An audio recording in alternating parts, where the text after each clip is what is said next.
Hi students, welcome to our academy. அச்சம் தவிர test பேட்ச்ல வந்து பாத்தீங்கன்னா உங்களுக்கு வந்து பாத்தீங்கன்னா ரிவிஷன் டெஸ்ட் 2ல இருக்கக்கூடிய யூனிட் 8ல இருக்கக்கூடிய வினாக்களை பத்தி நம்ம இந்த கிளாஸ்ல வந்து விவாதிப்போம். ஓகேங்களா? முதல் क्वेश्चन பாருங்க சார். கடைச்சங்க காலத்தில் தமிழ் பணி செய்த புலவர்களுடைய எண்ணிக்கை எவ்வளவு அப்படின்னு கேட்டிருக்காங்க. ஓகேங்களா? கடைச்சங்கத்துல எவ்வளவு பேர் இருக்காங்க அப்படின்னு பாத்தீங்கன்னா 49 புலவர்கள் அதுல இருந்திருக்காங்க. இருந்தாலும் வந்து எக்ஸாம் பாயிண்ட்ல பாத்தீங்கன்னா முதற்சங்கம் இடைச்சங்கம் கடைச்சங்கம் மூன்றுமே என்ன மன்னர்கள் பண்ணாங்க இவ்வளவு புலவர்கள் வந்து ஈடுபட்டாங்க இந்த மாதிரி क्वेश्चनலாம் கேட்கறதுக்கான நிறைய வாய்ப்புகள் இருக்கு. வந்து பாத்தீங்கன்னா கடைச்சங்கம் என்றால் மூன்றாவது சங்கம். இந்த மூன்றாவது சங்கத்தில் வந்து பார்த்தீங்கன்னா பங்கு பெற்றவர்கள் யார் பார்த்தீங்கன்னா 49 பேர். அப்போ முதல் சங்கத்தில் வந்து பார்த்தீங்கன்னா பங்கு பெற்றவர்கள் வந்து 549 பேர் சொல்லுவாங்க. பட் இருந்தாலும் அந்த மன்னருடைய பேர்கள் எல்லாமே வந்து பார்த்தீங்கன்னா பாண்டியர்கள் தான் பண்ணியிருப்பாங்க. ஓகேங்களா? எல்லாமே பாண்டிய அரசர்கள் தான். இதில் வந்து பார்த்தீங்கன்னா முதல்ல காய்ச்சின வழுதி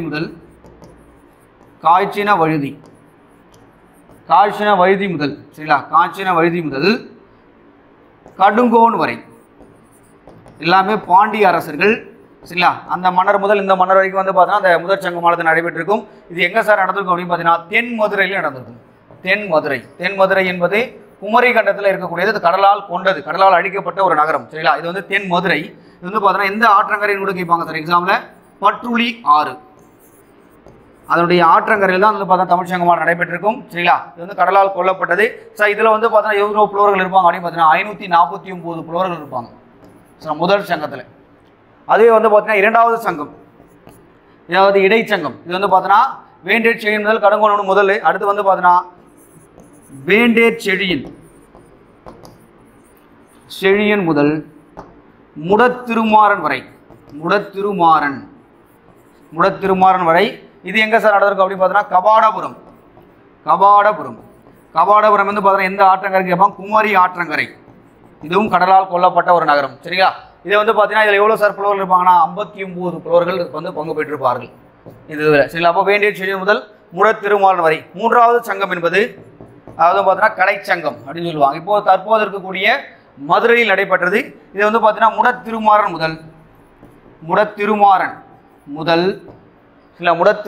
முதல் அடுத்து வந்து பார்த்தீங்கன்னா உக்கிர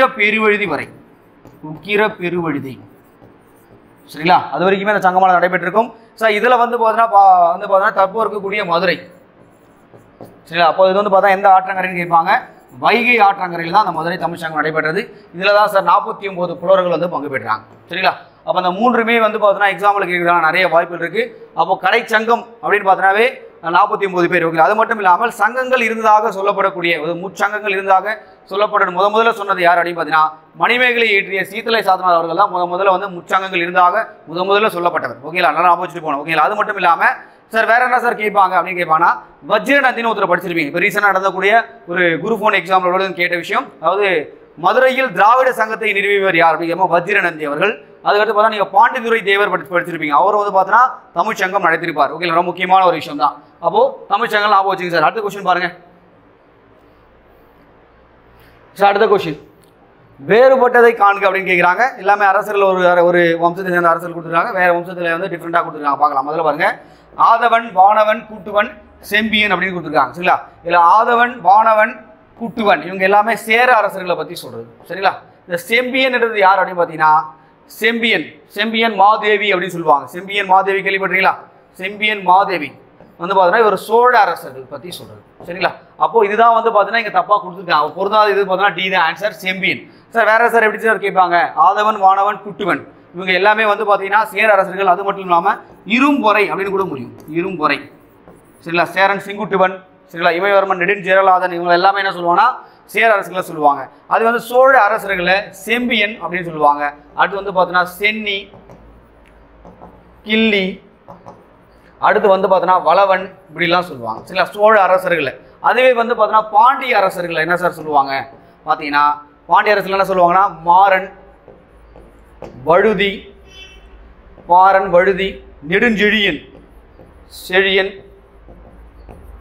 சரிங்களா? தென்னவர் தென் தமிழ்நாட்டை ஆண்டவர்கள் தான் பாண்டவர் சரிங்களா? பாண்டியர்கள். அப்போ தென்னவர் சார் இந்த மாதிரி பேர்கள்லாம் கொடுத்துருப்பாங்க. இது எல்லாமே நீங்கள் படிச்சுட்டு போனோம். ரொம்ப முக்கியமான ஒரு விஷயம் சரிங்களா? அப்போ பொருந்தாதது எது அப்படின்னு பார்த்தீங்கன்னா செம்பியன் என்பது தான் பொருந்தாது. ஓகேங்களா? அடுத்த கொஸ்டின் பாருங்க. அடுத்து சங்ககால மக்களுடைய முதன்மையான கடவுள் எதுப்பா அப்படின்னு கேட்டிருக்காங்க சார். சங்ககால மக்களுடைய முதன்மையான கடவுள் வந்து பார்த்தீங்கன்னா சார் எது சேயோன் என்றால் முருகன் சரிங்களா? முருகன் தான் முதன்மையான ஒரு கடவுள். சரிங்களா? மாயோன்னா யாருன்னா திருமால், சிவன், வருணன்னா வந்து பார்த்தீங்கன்னா நெய்தல் நில மக்கள் வந்து பார்த்தீங்கன்னா வணங்கக்கூடிய வந்து பார்த்தீங்கன்னா தெய்வம். சரிங்களா சார்? என்ன சார் இதில் கொஸ்டின் பண்ணுவாங்க அப்படின்னு பார்த்தீங்கன்னா உங்களுக்கு இந்த சேயோன் வந்து முருகன் சொல்லிட்டு பார்த்தீங்களா, முருகனுக்காக ஆடப்படக்கூடிய ஆட்டம் சரி கேட்பாங்க, வெறியாட்டம். வெறியாட்டம் சரிங்களா? இந்த வெறியாட்டம் ஆடும்போது வந்து பார்த்தீங்கன்னா மக்களுக்கு ஏற்படக்கூடிய துன்பங்கள் எல்லாம் நீங்கி இறைவன் வந்து பார்த்தீங்கன்னா துணை பெறுவான் என்ற நம்பிக்கையானது ஏற்படும். இதில் வந்து பார்த்தீங்கன்னா ஆட்டுக்கடா சரிங்களா பலி கொடுக்கறதோட விஷயங்கள் நடக்கும். இது மாதிரி வெறியாட்டத்தை பற்றி சொல்லக்கூடிய நூல் எது அப்படின்னு பார்த்தீங்கன்னா குறுந்தொகை. சரிங்களா? குறுந்தொகையில தான் வந்து பார்த்தீங்கன்னா அந்த வெறியாட்டத்தை பற்றியே சொல்லியிருப்பாங்க. அப்போ சங்ககால மக்களுடைய முதன்மையான கடவுள் என்பது சேயோன். சரிங்களா? மறக்கவே கூடாது, முருகன். அடுத்த கொஸ்டின் பாருங்க. இந்தியாவினுடைய முதல் பேரங்காடி வந்து பார்த்தீங்கன்னா முசிறி என்று சொன்னவர் யார் அப்படின்னு பார்த்தீங்கன்னா பிலினி அவர்கள் தான் சொன்னார். சரிங்களா? பிலினி. சரி, அவருடைய வந்து பார்த்தீங்கன்னா புத்தகம் வந்து இயற்கை வரலாறு அப்படின்னு சொல்லுவாங்க. இயற்கை வரலாறு, இயற்கை வரலாறு அப்படின்னு சொல்லுவாங்க. சரிங்களா?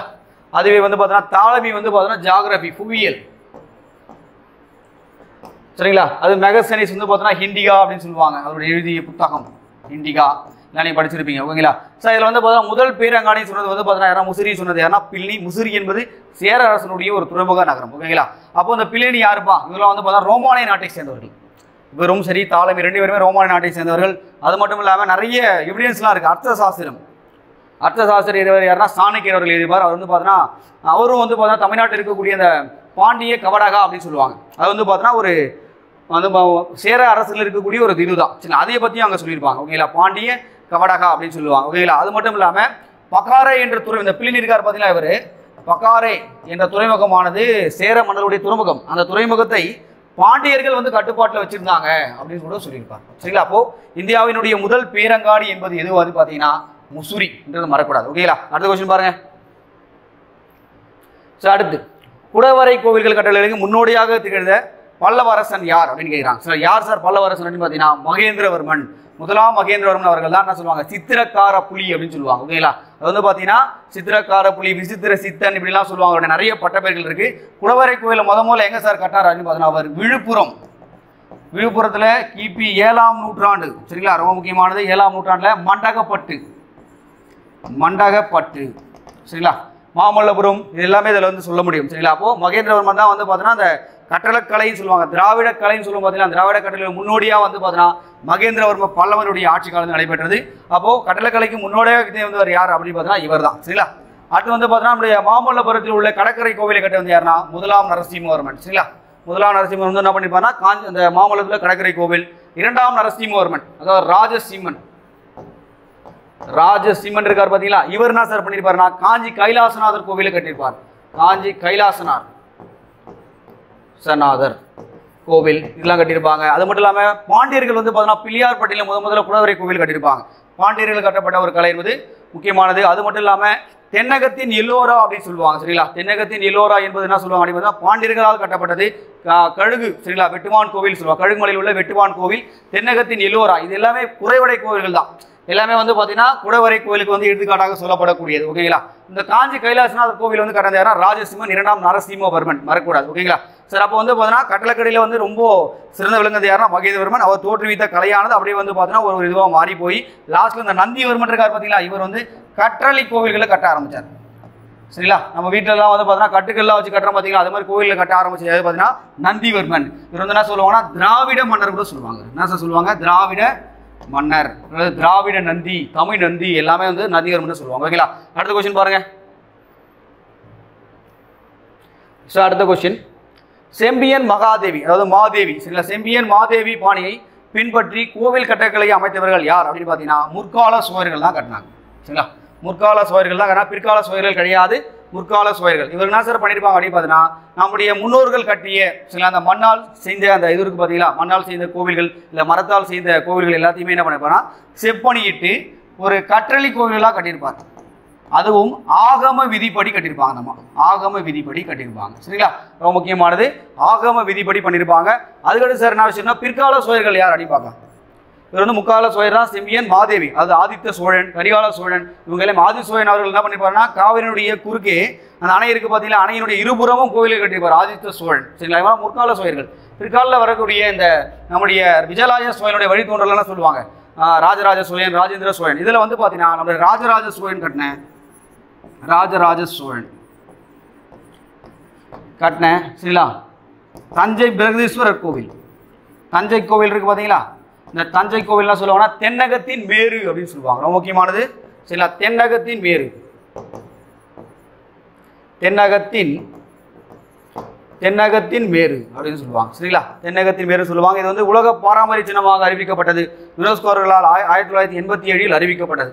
ரொம்ப முக்கியமான விஷயம். இதனுடைய ஹைட் வந்து பார்த்தீங்கன்னா 216 அடி. சரிங்களா, ரொம்ப முக்கியமானது. தட்சிண மேருன்னு சொல்லுவாங்க சார். நல்லா படிச்சுட்டு போனால் தென்னகத்தின் மேரு தட்சிண மேரு எது கேட்டாலும் எது சொல்லலாம் நீங்கள், தஞ்சை பிரகதீஸ்வரர் கோவில். அதுக்கடுத்து பார்த்தா ராஜராஜ சோழனால் கட்டப்படுது. அது கங்கை கொண்ட சோழபுரம் வந்து முதலாம் ராஜேந்திர சோழனால் கட்டப்படுது. ரொம்ப முக்கியமான ஒரு கோவில். சரிங்களா, அதெல்லாம் நீ படிச்சுட்டு போகணும். ரொம்ப முக்கியமாக விஜயலாய சோழன் வந்து என்ன சார் பண்ணியிருப்பார் அப்படின்னு பார்த்தீங்கன்னா, விஜயலாய சோழன் அவர்கள் நார்த்தமலையில் ஒரு கோவில் கட்டியிருப்பார். இது எல்லாமே வந்து யார் கட்டினாங்க எல்லாத்தையுமே கேட்கறதுக்கான நிறைய வாய்ப்புகள் இருக்குது.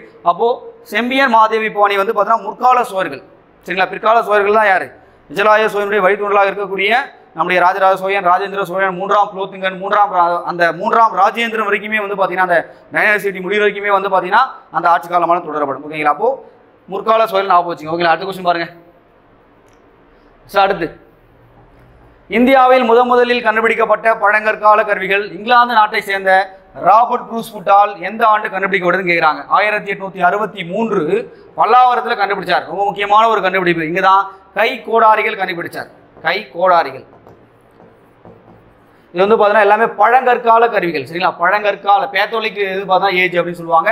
அப்போ வந்து பார்த்தீங்கன்னா அந்த அத்திரம்பாக்கம் அப்படின்னு சொல்லுவாங்க. அந்த பிளேஸ் பேர் அத்திரம்பாக்கம். அந்த இடத்துல வந்து கண்டுபிடிக்கப்பட்ட முதல் மணி ஒரு அகழ்வாய்வு. அப்போ வந்து பார்த்தீங்கன்னா என்ன சார் சொல்லுவாங்க அப்படின்னு பார்த்தீங்கன்னா, இந்தியாவில் பழங்கால அந்த இது இருக்குது பார்த்தீங்களா, அந்த கற்காலத்தினுடைய ஆராய்ச்சியினுடைய முன்னோடின்னு கூட வந்து பார்த்தீங்கன்னா ராபர்ட் ப்ரூஸ்வுட்டை சொல்லுவாங்க.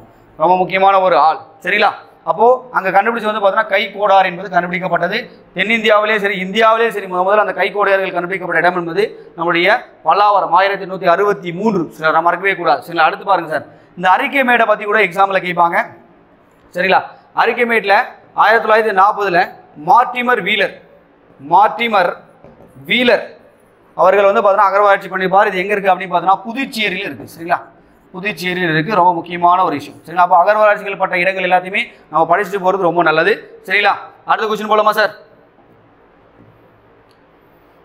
அடுத்து, தமிழ்நாட்டில் கிலாபாத் இயக்கம். சரிங்களா, தமிழ்நாட்டில் கிலாபாத் இயக்கம் நடைமுறையிலும் வந்து முக்கிய மையமாக இருந்தது அப்படின்னு பார்த்தீங்கன்னா வாணியம்பாடி. சரிங்களா, கிலாபாத் இயக்கம் உலக தெரிந்த விஷயங்கள் 1919 ஆரம்பிக்கப்பட்டது. சரிங்களா, மௌலானா சௌகத் அலி அவர்கள் 1920. சரிங்களா, 20 ஏப்ரல் 17 இது வந்து பார்த்தீங்கன்னா கிலாபாத் தினமாக அனுசரிக்கப்படும். சரிங்களா, கிலாபாத் தினமாக அனுசரிக்கப்படும். சரிங்களா, ரொம்ப முக்கியமானது. அப்போது அந்த வந்து பார்த்தீங்கன்னா மௌலானா சௌகத் அலி அவர்கள் சென்னையில் வந்து பேசியிருப்பார். இதுக்கான மீட்டிங் வந்து ஈரோட்டில் நடந்திருக்கும். ஆனால் கிலாபாத் இயக்கத்துடைய உயிர் நாடி என்பது வாணியம்பாடி. சரிங்களா, திருப்பத்தூர் மாவட்டத்தில் இருக்கக்கூடிய வாணியம்பாடி. இது தென்னகத்தின் அலிகார் அப்படின்னு சொல்லுவாங்க. சரிங்களா, தென்னிந்தியாவின்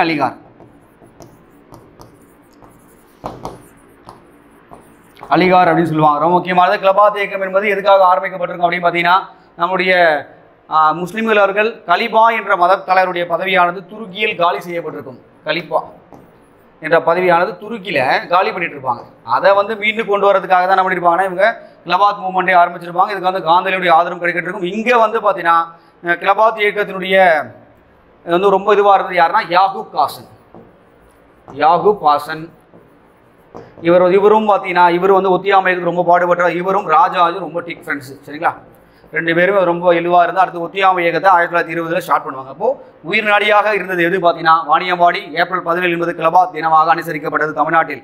ஓகேங்களா, அடுத்த கொஸ்டின் பாருங்க. அடுத்து, கருப்பு சட்டம் என்று அழைக்கப்படுவது எது? அதாவது பிளாக் லா.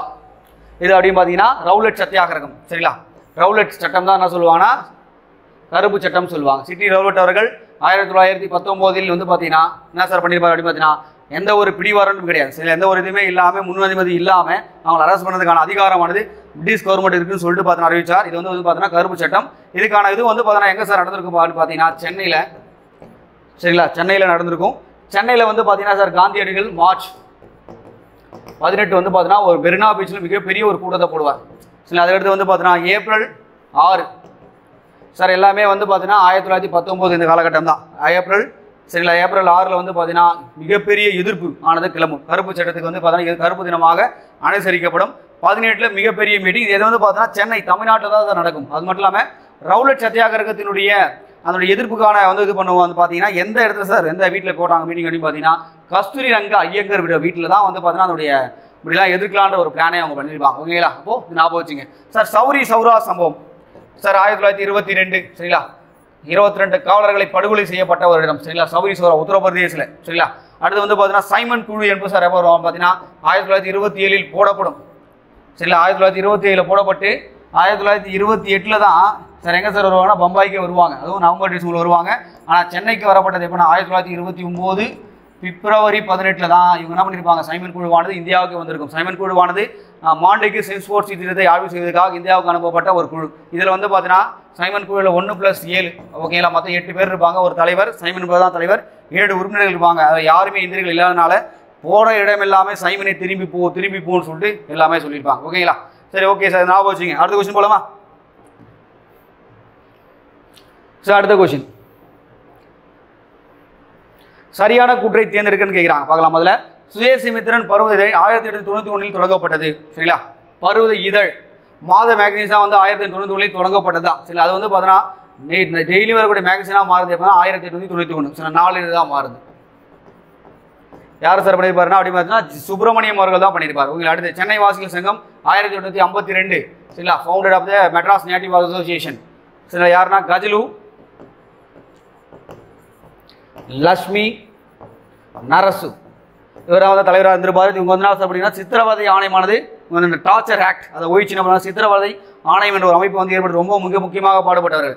அது ஒத்தியாமை இயக்கத்தில் பெரியார் அவர்கள் பங்கு பெற்கவில்லைன்னு சொல்றாங்க சில. ஒத்தியாமை இயக்கத்தில் பெரியார் அவர்கள் பங்கு பெற்றார் சில. நான் கோஆபரேஷன் மூவ்மெண்ட்ல பெரியாரோட ராஜாஜி அவர்களும் சரிங்களா. ஏன்னா வந்து பார்த்தீங்கன்னா பெரியார் அவர்கள் முதல்ல காங்கிரஸ் தான் ஜாயின் பண்றாரு. ஜாயின் பண்ணதுக்கு அப்புறமா அவர் வந்து 1925 வரைக்குமே வந்து பார்த்தீங்கன்னா அவர் ஐஎன்சியில் தான் இருக்கார். சில கொள்கை மாறுபாடுகள், இடஒதுக்கீடு பிரச்சனை, இதுக்காக என்ன பண்ணிப்பாருன்னா பெரியார் அவர்கள் வந்து ஐஎன்சி விட்டு வெளியே போயிருப்பார். அப்போ ஒத்தியாமை இயக்கம் தமிழ்நாட்டில் தலைமை ஏற்று நடத்தியவர்கள் யார் அப்படின்னா ராஜாஜியும் பெரியார். ஆனால் பெரியார் பங்கேற்கவில்லை கொடுத்துருக்காங்க. இது தப்பான ஒரு விஷயம். ஓகேங்களா? அடுத்து பாருங்க, தனது எழுத்துக்களின் வாயிலாக ஆங்கிலேயனுடைய பொருளாதார சூழலை அமலப்படுத்தியவர் யாரா ஜி சுப்பிரமணியம் அவர்கள். ஜி சுப்பிரமணிய ஐயர் சில இவர் தான் என்ன பண்ணிப்பார், தி ஹிந்து பத்திரிகை 1878 தி ஹிந்து பத்திரிகை சரிங்களா, ஹிந்து பத்திரிகை பண்ணியிருப்பாங்க. அது மட்டும் இல்லாமல் சரி வந்து சுதேசிமித்திரன் பத்திரிகை பண்ணியிருப்பாங்க. அது மட்டும் இல்லாமல் ஐஎன்சியில் முதல் ஐஎன்சி மீட்டிங்கில் வந்து பார்த்தீங்கன்னா டோட்டலாக 72 பேர் பார்ட்டிசிபேட் பண்ணியிருப்பாங்க சரிங்களா. எத்தனை பேர்னா 72 பேர். அதில் 22 பேர் தமிழ்நாட்டை சேர்ந்தவர்கள். அங்கே முதல் தலைவராக இருக்கக்கூடிய WC பேனர்ஜி இருக்கார் பார்த்தீங்கன்னா, அவரை வழிமொழிந்தவர், அது முன்மொழிந்தவர் யார் அப்படி தீர்மானத்தை கொண்டு வந்தவரே யார் அப்படி பார்த்தீங்கன்னா ஜி சுப்பிரமணிய ஐயர் என்ற தமிழ்நாட்டை சேர்ந்த ஒரு முக்கியமான ஒரு ஆள் ஜி சுப்பிரமணிய ஐயர், மறக்கவே கூடாது. அப்போ மூன்றாவது கூற்று மட்டும் தான் தவறு, சரியானதான் கேட்டிருக்காங்க. அப்போ 1, 2 மற்றும் 4 சரி சரியா, ஞாபகம் வச்சுட்டு போவாங்க. ஓகேங்களா? அடுத்த கொஸ்டின் போலாமா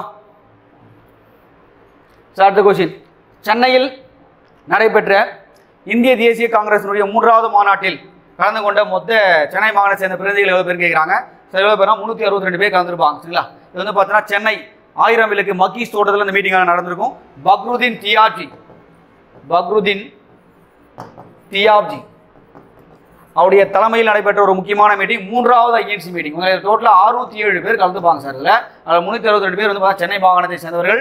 அப்போ வந்து பார்த்தீங்கன்னா முதல் முஸ்லீம் தலைவர் கேட்பாங்க. ஐஎன்சியுடைய முதல் முஸ்லீம் தலைவர் யார் அப்படின்னு பார்த்தீங்கன்னா இந்த பக்ருதீன் தியாப்ஜி, மறக்கவே கூடாது. இதுக்கு வந்து பார்த்தீங்கன்னா கன்னிமாரா பிரபு அவர்கள், அப்போது சென்னை மாகாணத்தினுடைய ஆளுநராக இருக்கக்கூடிய கன்னிமாரா பிரபு அவர்கள் வருகை புரிந்திருப்பார். ரொம்ப முக்கியமான ஒரு விஷயம் சரிங்களா. அப்போ 3வது ஐஎன்சி மீட்டிங் எங்கே நடந்ததுன்னா சென்னையில் நடந்து. சென்னையில் வந்து பார்த்தீங்கன்னா ரொம்ப முக்கியமான சொல்ல முடியுமா ஒரு மீட்டிங் சொல்ல முடியும். 1927 ரொம்ப முக்கியமானது. எம்ஏ அன்சாரி அவர்கள் பண்ணியிருப்பார். எம்ஏ அன்சாரி சரிங்களா. முழு சுதந்திரம் என்பது அதில் பேசப்பட்டிருக்கும். முழு சுதந்திரம் என்ற விஷயத்தை வந்து பேசப்பட்டது வந்து பார்த்தீங்கன்னா 1927 சென்னையில் நடந்திருக்கும். முழு சுதந்திரம் அண்ணா எம்ஏ அன்சாரி அவர்கள் தலைமை தாங்கி இருப்பார். அப்போ எவ்வளோ சார் கலந்துனா 362 பேர் கலந்துட்டாங்க. ஓகேங்களா? அடுத்த கொஸ்டின் பாருங்க. அடுத்த கொஸ்டின் பாருங்க, ஏப் அமைப்பினுடைய கோரிக்கை 1885 தொடங்கப்பட்ட இந்திய தேசிய காங்கிரசுடைய கோரிக்கைகளாக மாறியது அப்படின்னு கேட்குறாங்க சார். எந்த இதுவும் பார்க்கும்போது மதராஸ் மகாஜன சபா சரிங்களா. சென்னை மகாஜன சபை சார் எப்போ சார் உருவாக்கப்பட்டிருக்கும்? 1884 மே 16 ரொம்ப முக்கியமானது சரிங்களா சார். அனந்தச்சார்லு அவர்கள், அனந்தச்சார்லு ரங்கையா சரிங்களா. வீரராகவாச்சாரியார் இவங்களாம் இருந்திருப்பாங்க. இவர் வந்து பார்த்தீங்கன்னா அனந்தச்சார்லு வந்து செயலாளர், அது வந்து ரங்கையா வந்து பார்த்தீங்கன்னா தலைவராக இருந்திருப்பார் சரிங்களா. ரொம்ப முக்கியமானது. அப்போது இது வந்து 1884 சரிங்களா, மறக்கவே கூடாது சரிங்களா. அடுத்து வந்து பார்த்தீங்கன்னா சார் இதுதான் சார் இவங்க எல்லாருமே என்ன பண்ணியிருப்பாங்கன்னா ஐஎன்சியோட ஜாயின் பண்ணிடுவாங்க. ஐஎன்சியோட வந்து பார்த்தீங்கன்னா 1885 வந்து பார்த்தீங்கன்னா மும்பையில் மீட்டிங் நடக்கும். அதில் இந்த மெட்ராஸ் மகாஜன சபையில் இருக்கக்கூடிய உறுப்பினர்கள்லாம் நிறைய பேர் போய் அங்கே கலந்துப்பாங்க சரிங்களா. ரொம்ப முக்கியமான ஒரு இன்சிடென்ட் ஓகேங்களா. அது மட்டும் இல்லாமல் இந்த சென்னை மகாஜன சபையில் 1896 காந்தி அவர்கள் வந்து பார்த்தீங்கன்னா பேசியிருப்பார் ஓகேங்களா. இதனுடைய 50வது வருஷம் அதாவது பொன் விழாவில் நேரு அவர்களும் உரையாற்றியிருப்பார். பொன் விழாவில் நேரு அவர்களும் உரையாற்றியிருப்பார். ரொம்ப முக்கியமான ஒரு விஷயம் சரிங்களா. அப்போது இவங்க எல்லாருடைய கோரிக்கைகள் எல்லாமே ஐஎன்சி ஆனது ஏற்றுக்கொள்ளப்பட்டது சரிங்களா, ஞாபகம் வச்சுக்கணும். சென்னை வாசிகள் சங்கம் 1852, சுதேசி சங்கம் கொடுத்துருக்காங்க. சுதேசி சங்கம் என்றால் சுதேசி நாவாய் சங்கம். வஉசி அவர்களால் 1906 இந்த காலகட்டத்தில் வங்க பிரிவினைக்கு பிறகு சுதேசி இயக்கமானது வலுப்பெற்றிருக்கும். அதில் வந்து 1906 போது சுதேசி சங்கமானது தோற்றுவிக்கப்படும். பிராமணர் அல்லாதவருடைய அறிக்கைன்னு கொடுக்குறாங்க. இந்த பிராமணருடைய அறிக்கை என்பது 1909 அந்த விஷயமே வந்து பேசப்படும். அதுக்கடுத்து பார்த்தீங்கன்னா திராவிட இல்லம் 1912 தொடங்கப்படும் சி நடேசனர் அவர்களால். அதுக்கடுத்து பார்த்தீங்கன்னா அவங்க சவுத் இந்தியன் லிபரல் ஃபெடரேஷன் என்ற அமைப்பானது, தென்னிந்திய நல கூட்டமைப்பு என்ற அமைப்பானது 1916 உருவாக்கப்பட்டிருக்கும். நீதி கட்சியானது உருவாக்கப்பட்டிருக்கும். அது மாதிரி விஷயம்லாம் போயிருக்கு. அப்போது இந்திய தேசிய காங்கிரஸ் கோரிக்கைகளை வந்து ஏற்றுக்கொண்டது யார் அப்படின்னு பார்த்தீங்கன்னா நம்முடைய மதராஸ் மகாஜன சபா. தலைவர் யாருன்னா ரங்கையா, செயலாளர் யாருன்னா அனந்தச்சார் ஓகேங்களா. அடுத்த கொஸ்டின் பாருங்க. அடுத்து சென்னை மகாஜன சபையினுடைய முதல் செயலராக பொறுப்பேற்றவர் யார்? போன கொஸ்டின் பார்த்து முதல் செயலாளர் யாருன்னா அனந்தச்சார்லு அவர்கள் தான் சரிங்களா. தலைவர் யார் அப்படின்னு பார்த்தீங்கன்னா ரெங்கையா. தலைவர் யாரு? ரெங்கையா. இவர் தான் வந்து பார்த்தீங்கன்னா தலைவராக இருந்தாங்க சரிங்களா. ரொம்ப முக்கியமானது உப்பு சத்தியாகிரகத்தில் பங்கு பெற்றிருப்பாங்க. நிறைய விஷயங்கள் வந்து போராட்டத்தில் ஈடுபட்டிருப்பாங்க ஓகேங்களா. சார் அடுத்த கொஸ்டின் பாருங்க. சார் அடுத்து கோரல் பருத்தி நூற்பாலை தொழிலாளர்கள் வேலை நிறுத்தத்தில் ஈடுபட்ட ஆண்டு எப்படின்னு கேட்குறாங்க. சார் 1908 மார்ச் மாதம் சரிங்களா. சார் என்ன சார் இன்சிடென்ட் நடந்திருக்கும் பாருங்க. அந்த கோரல் நூற்பாலை என்பது தூத்துக்குடி திருநெல்வேலி இருக்கக்கூடிய முக்கியமான ஒரு பிளேஸ். அந்த கோரல் நூற்பாலை வந்து ஒரு ஐரோப்பிய கம்பெனி. அங்கே இருக்கிற தொழிலாளர்களுக்கு வந்து பார்த்தா சம்பள பிரச்சனை, சில வேலை டைம் வந்து ரொம்ப அதிகமாக இருக்கிறதா அந்த போராட்டமான தொடங்கப்படும். கரெக்டான ஒரு ஊதியம் இல்லை. அப்போ வஉசி அவர்களும் சுப்பிரமணிய சிவா அவர்களும் தூத்துக்குடி மற்றும் திருநெல்வேலி மிகப்பெரிய ஆள்கள். இவங்க என்ன பண்ணியிருப்பாங்கன்னா இந்த கோரல் நூற்பாளைய தொழிலாளர்கள் அவங்க எல்லாரையுமே பிரெயின் வாஷ் பண்ணி ஆங்கிலேயர்களுக்கு எதிராக அந்த ஐரோப்பிய கம்பெனிக்கு எதிராக போராட்டத்தில் ஈடுபட்டிருப்பாங்க. அதுக்காக வந்து ஈடுபட்டது 1908. ஆனால் அவர்களுக்கு 1908 ஜூலை மாதம் அவங்களுக்கான தீர்ப்பானது வழங்கப்படும். என்ன சார் தீர்ப்புன்னு பார்த்தீங்கன்னா தேச துரோக வழக்கானது சுமத்தப்பட்டு சிவா அவர்களுக்கு, சுப்பிரமணிய சிவா அவர்களுக்கு வந்து பார்த்தீங்கன்னா 10 ஆண்டுகள் கடுங்காவல் தண்டனையும், அடுத்து வந்து அவங்களுடைய வஉசி அவர்களுக்கு சில சிதம்பரம் அவர்களுக்கு வந்து பார்த்தீங்கன்னா இரட்டை ஆயுள் சரிங்களா, இரட்டை ஆயுள் தண்டனையும் கொடுக்கப்பட்டிருக்கும். அப்போது ஒரு ஆயுள் தண்டனையாவே 20 வருஷம். அப்போ இரட்டை ஆயுள்னா 100 சரிங்களா. அப்போது டோட்டலாக 40 ஆண்டுகள் சிறை தண்டனை கொடுக்கப்பட்டிருக்கும். அதுவும் நீதிபதியாருடைய பிங்கே அவர்கள் கொடுக்கப்பட்டிருப்பார். பின்கே சரிங்களா, பிங்கே அவர்கள் அந்த தீர்ப்பையே கொடுத்துருப்பார். ஆனால் 40 வருஷம் வஉசி அவர்கள் வந்து பார்த்தீங்கன்னா சிறையில் இருந்தாருன்னா இல்லை ஓகேங்களா. ஆனால் இருந்தார். சிவா அவர்கள் வந்து என்ன சார் பண்ணியிருப்பாருன்னா 10 ஆண்டுகள் கடுங்காவலுக்கு கொடுத்தா கூட அவருக்கு வந்து பார்த்தீங்கன்னா அந்த சிறையில் கொடுக்கப்பட்ட அந்த உணவுகள் சரியில்லாத காரணத்தாக அவருக்கு தொழில்நோய் ஏற்பட்டாது அவர் இருந்து போயிருப்பார் சரிங்களா. அப்போ வந்து பார்த்தீங்கன்னா 10 ஆண்டுகள் இவருக்கு வந்து பார்த்தீங்கன்னா 40 ஆண்டுகள் சிறை தண்டனை கொடுக்கப்பட்டது. சார் இன்னொரு விஷயம் இந்த வஉசி அவர்களும் சுப்பிரமணிய சிவா அவர்களும் பண்ணியிருப்பாங்க. இந்த பிபின் சந்திரபால் சரிங்களா. இந்த வந்து பார்த்தீங்கன்னா எங்கே சார் இருந்திருப்பாருன்னா கொல்கத்தாவில் இருந்திருப்பார். இவருடைய விடுதலை என்பது ரொம்ப முக்கியமானது சரிங்களா. 1907 சரிங்களா மார்ச் மாதம் 9ஆம் தேதி விடுதலை பண்ணியிருப்பாங்க. அதை விடுதலை தினத்தை வந்து பார்த்தா சென்னையில் மிக பிரம்மாண்டமாக வந்து பார்த்தீங்கன்னா மக்களை கூட்டி கொண்டாடியவர்கள் யாருன்னா நம்மளோட சுப்பிரமணிய சிவாவும் வஉசியும் அவர்கள் தான் சரிங்களா. அதனால தான் சார் என்ன பண்ணிப்போம் தேச துரோக வழக்கான படுத்தியப்பட்டு அவர் சிறை தண்டனை கொடுத்துருப்பாங்க. அப்போ 1908 மார்ச் மாதம் தீர்ப்பு கொடுக்கப்பட்டது. 1908 ஜூலை மாதம் மறக்கவே கூடாது ஓகேங்களா. அடுத்த கொஸ்டின் பாருங்க. சார் அடுத்து சுதேசி கப்பல் நிறுவனத்தினுடைய பங்குதாரர் யார் அப்படின்னு கேட்குறாங்க சரிங்களா. சுதேசி கப்பல் நிறுவனமானது உருவாக்கப்பட்டது 1906 சரிங்களா. அதாவது சுதேசி இயக்கம், சுதேசி நாவாய் சங்கம், அதாவது ஸ்டீம் நேவிகேஷன் கம்பெனி அப்படின்னு சொல்லுவாங்க சரி. இது வந்து உருவாக்கப்பட்டது தூத்துக்குடி டு கொழும்புக்கு என்ன பண்ணிட்டாங்க கப்பலை வந்து ரிலீஸ் பண்ண போறாரு. என்னென்ன கப்பல்? காளியா மற்றும் லாவோ, இந்த 2 கப்பல் ரொம்ப முக்கியமான கப்பல்கள் வெளி பண்ணார். இப்போ இதில் யார் சார் பங்குதாரர்கள் அப்படின்னு பார்த்தீங்கன்னா இந்த பாண்டிதுரை தேவரும் சாஜி பக்தூர் முகமது இவரும் வந்து பார்த்தீங்கன்னா பங்குதாரர் அவர்கள் தான் சரிங்களா. சார் இதில் பங்குதாரர்கள் பாருங்களேன், டோட்டலாக வந்து பார்த்தீங்கன்னா 10 லட்சம் ரூபாய் சரிங்களா. 10 லட்சம் வந்து பார்த்தீங்கன்னா வாங்குறதுக்காக செலவு பண்ணது. மட்டும் 40,000 பேர் வந்து பார்த்தீங்கன்னா பங்குதாரர்களாக இருப்பாங்க. 40,000 பேர் பங்குதாரர்கள் சரிங்களா. டோட்டலாக ஒருத்தருக்கு வந்து பார்த்தீங்கன்னா 25 ரூபாய் பங்கு ரூபாய் சரிங்களா. எக்ஸாமில் திருப்பி கேட்டிருக்காங்க சரிங்களா. நல்லா ஃபஸ்ட்டு போனோம் சரிங்களா. அப்போ வந்து பார்த்தீங்கன்னா 10 லட்சம் ரூபாய் 40,000 பங்குகள், அதுக்கு வந்து பார்த்தீங்கன்னா 25 ரூபாய் ஒருத்தர் பங்கு. அப்போ இந்த இருந்து பார்த்தீங்கன்னா சுப்பிரமணிய சிவா அவர்கள் இது இல்லை. ஆனால் சாஜி பக்கீர் முகமது மற்றும் பாண்டித்துறை மிச்சம் எவ்வளோ பேர் இருக்காங்க. அப்போ பி அண்ட் சி டி சரிங்களா ஆன்சர். ஓகேங்களா, ஞாபகம் வச்சுட்டு போனோம். அப்போ அந்த காளியா மற்றும் லாவோ கப்பலானது தூத்துக்குடி கொழும்புக்கு வந்து ரிலீஸ் செய்யப்பட்டது சரிங்களா. சுதேசி நாவாய் சங்கமானது உருவாக்கப்பட்ட ரொம்ப முக்கியமான ஒரு விஷயம் சரிங்களா. அடுத்த கொஸ்டின் பாருங்க. பாரதியால் தமிழில் மொழியாக்கம் செய்யப்பட்ட டெனட்ஸ் ஆஃப் நியூ பார்ட்டி இந்த நூலில் வந்து பார்த்தீங்கன்னா யாரோடதுன்னு கேட்குறாங்க. யார் சார் அப்படின்னு பார்த்தா திலகர் அவர்கள் தான் சரிங்களா. சார் என்ன சார் ரீசன் நடக்குங்க பாருங்க. பாரதியார் அவர்கள் 1907 சூரத் மீட்டிங்கில் போய் கலந்துப்பாங்க சரிங்களா. அங்கே வந்து பார்த்தீங்கன்னா சூரத் மீட்டிங்கில் தீவிரவாதிகளும் மிதவாதிகளும் பிரிந்து போன மாநாடு என்பது சூரத் தான் சரிங்களா. அதில் போய் பார்க்கும்போது நேரு அவருக்கு பாரதியார்கள் வந்து பார்ப்பார், திலகருடைய சைடு வந்து பண்ணுவார் ஓகேங்களா. திலகர் அவர்கள் தீவிரவாதி, அங்கே மிதவாதிகளாக கோபாலகிருஷ்ண கோகுல் இவங்க எல்லாமே இருந்திருப்பாங்க. பட் இருந்தாலும் அங்கே போயிட்டு நாங்கள் பார்த்துக்கூடிய மீட்டிங்கில் வச்சு பார்த்தோன்னா ஒரு டென்ஸ் ஆஃப் நியூ பார்ட்டி என்ற புத்தகத்தை திலகர் எழுதினார். அதை தமிழில் மொழியாக்கம் செய்தது யாருன்னா யார் பாரதியார் அவர்கள் எழுதினார். அது மட்டும் சூரத்து சென்று வந்த பயணம் கூட ஒரு புத்தகத்தை அவர் எழுதியிருப்பார் ஓகேங்களா. அது மட்டும் இல்லாமல் இவர் எந்த சுச்சுவேஷனுமே மிதவாதிகளை விமர்சனம் பண்ணியிருக்க மாட்டார். தீவிரவாதிகள் பண்ணுறது ரைட்டுன்ற மாதிரி தான் அவர் சொல்லியிருப்பார் ஓகேங்களா. எக்ஸ்ட்ரீமிஸ்ட் பண்ணுறது வந்து ரைட்டுன்னு சொல்லியிருப்பார். மாடரேட்டர் வந்து நம்ம வந்து பார்த்தீங்கன்னா அவர் ரொம்ப தாழ்மையாக பேசக்கூடாத அளவுக்கு பாரதியார் ஒரு மெச்சூர்வா அந்த டைமில் அவர் நடந்துப்பார் ஓகேங்களா. ரொம்ப முக்கியமானது. அப்போ 1907 பாரதியார் அவர்கள் அதுக்கடுத்து வந்து பார்த்தீங்கன்னா நம்முடைய வஉசி தென்னாட்டினுடைய திலகராக இருக்கக்கூடிய வஉசி அவர்களும் கலந்து கொள்வார் சரிங்களா. அப்போ தமிழ்நாட்டினுடைய தென்னாட்டுடைய திலகர் யாருன்னா வஉசி தான். வஉசியும் பாரதியார்லாம் என்ன பண்ணுவாங்கன்னா சூரத் மாநாட்டில் போய் கலந்துப்பாங்க. ரொம்ப முக்கியமான ஒரு இது சரிங்களா. ரொம்ப முக்கியமான tenets of the new party மறக்கவே கூடாது சரிங்களா. அடுத்த கொஸ்டின் பாருங்க.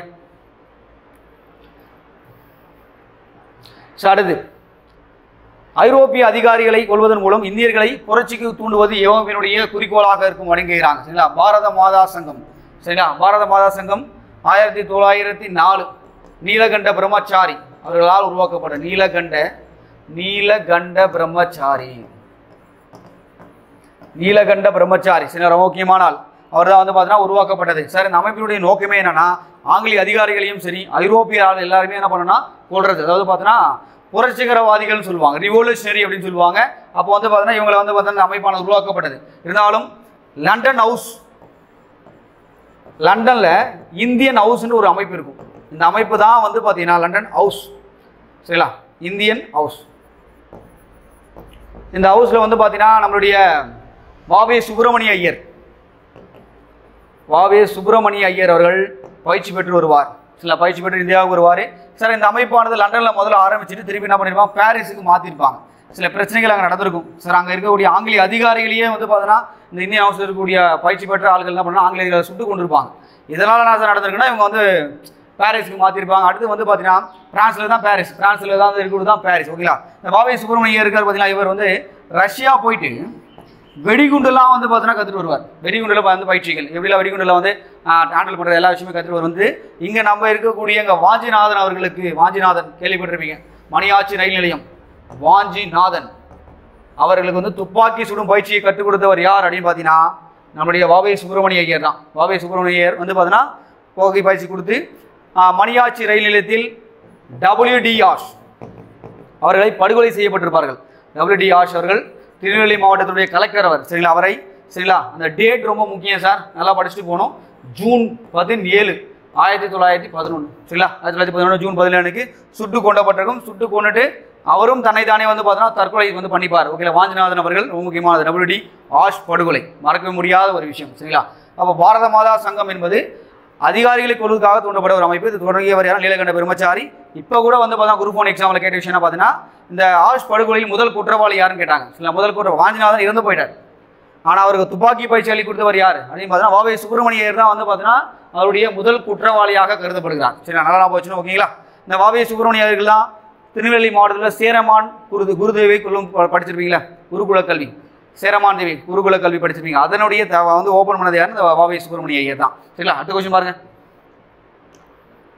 ஸோ அடுத்து அரவிந்த் கோஷ் விடுதலைக்கு பின்னர் ஒரு ஆன்மீக பாதையில் சென்று இயற்கை எழுதும் வரை எங்கு தங்கியிருந்தார்னு கேட்குறாங்க சார். அரவிந்த் கோஷ் அவர்கள் வந்து பார்த்தீங்கன்னா ஒரு தீவிரவாதி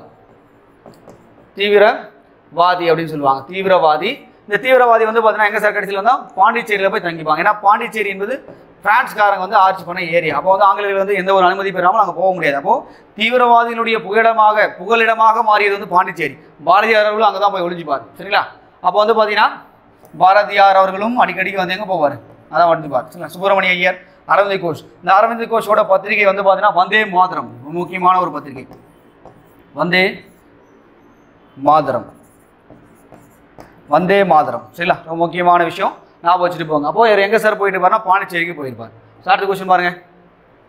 சார் அடுத்து யூசுப் கான்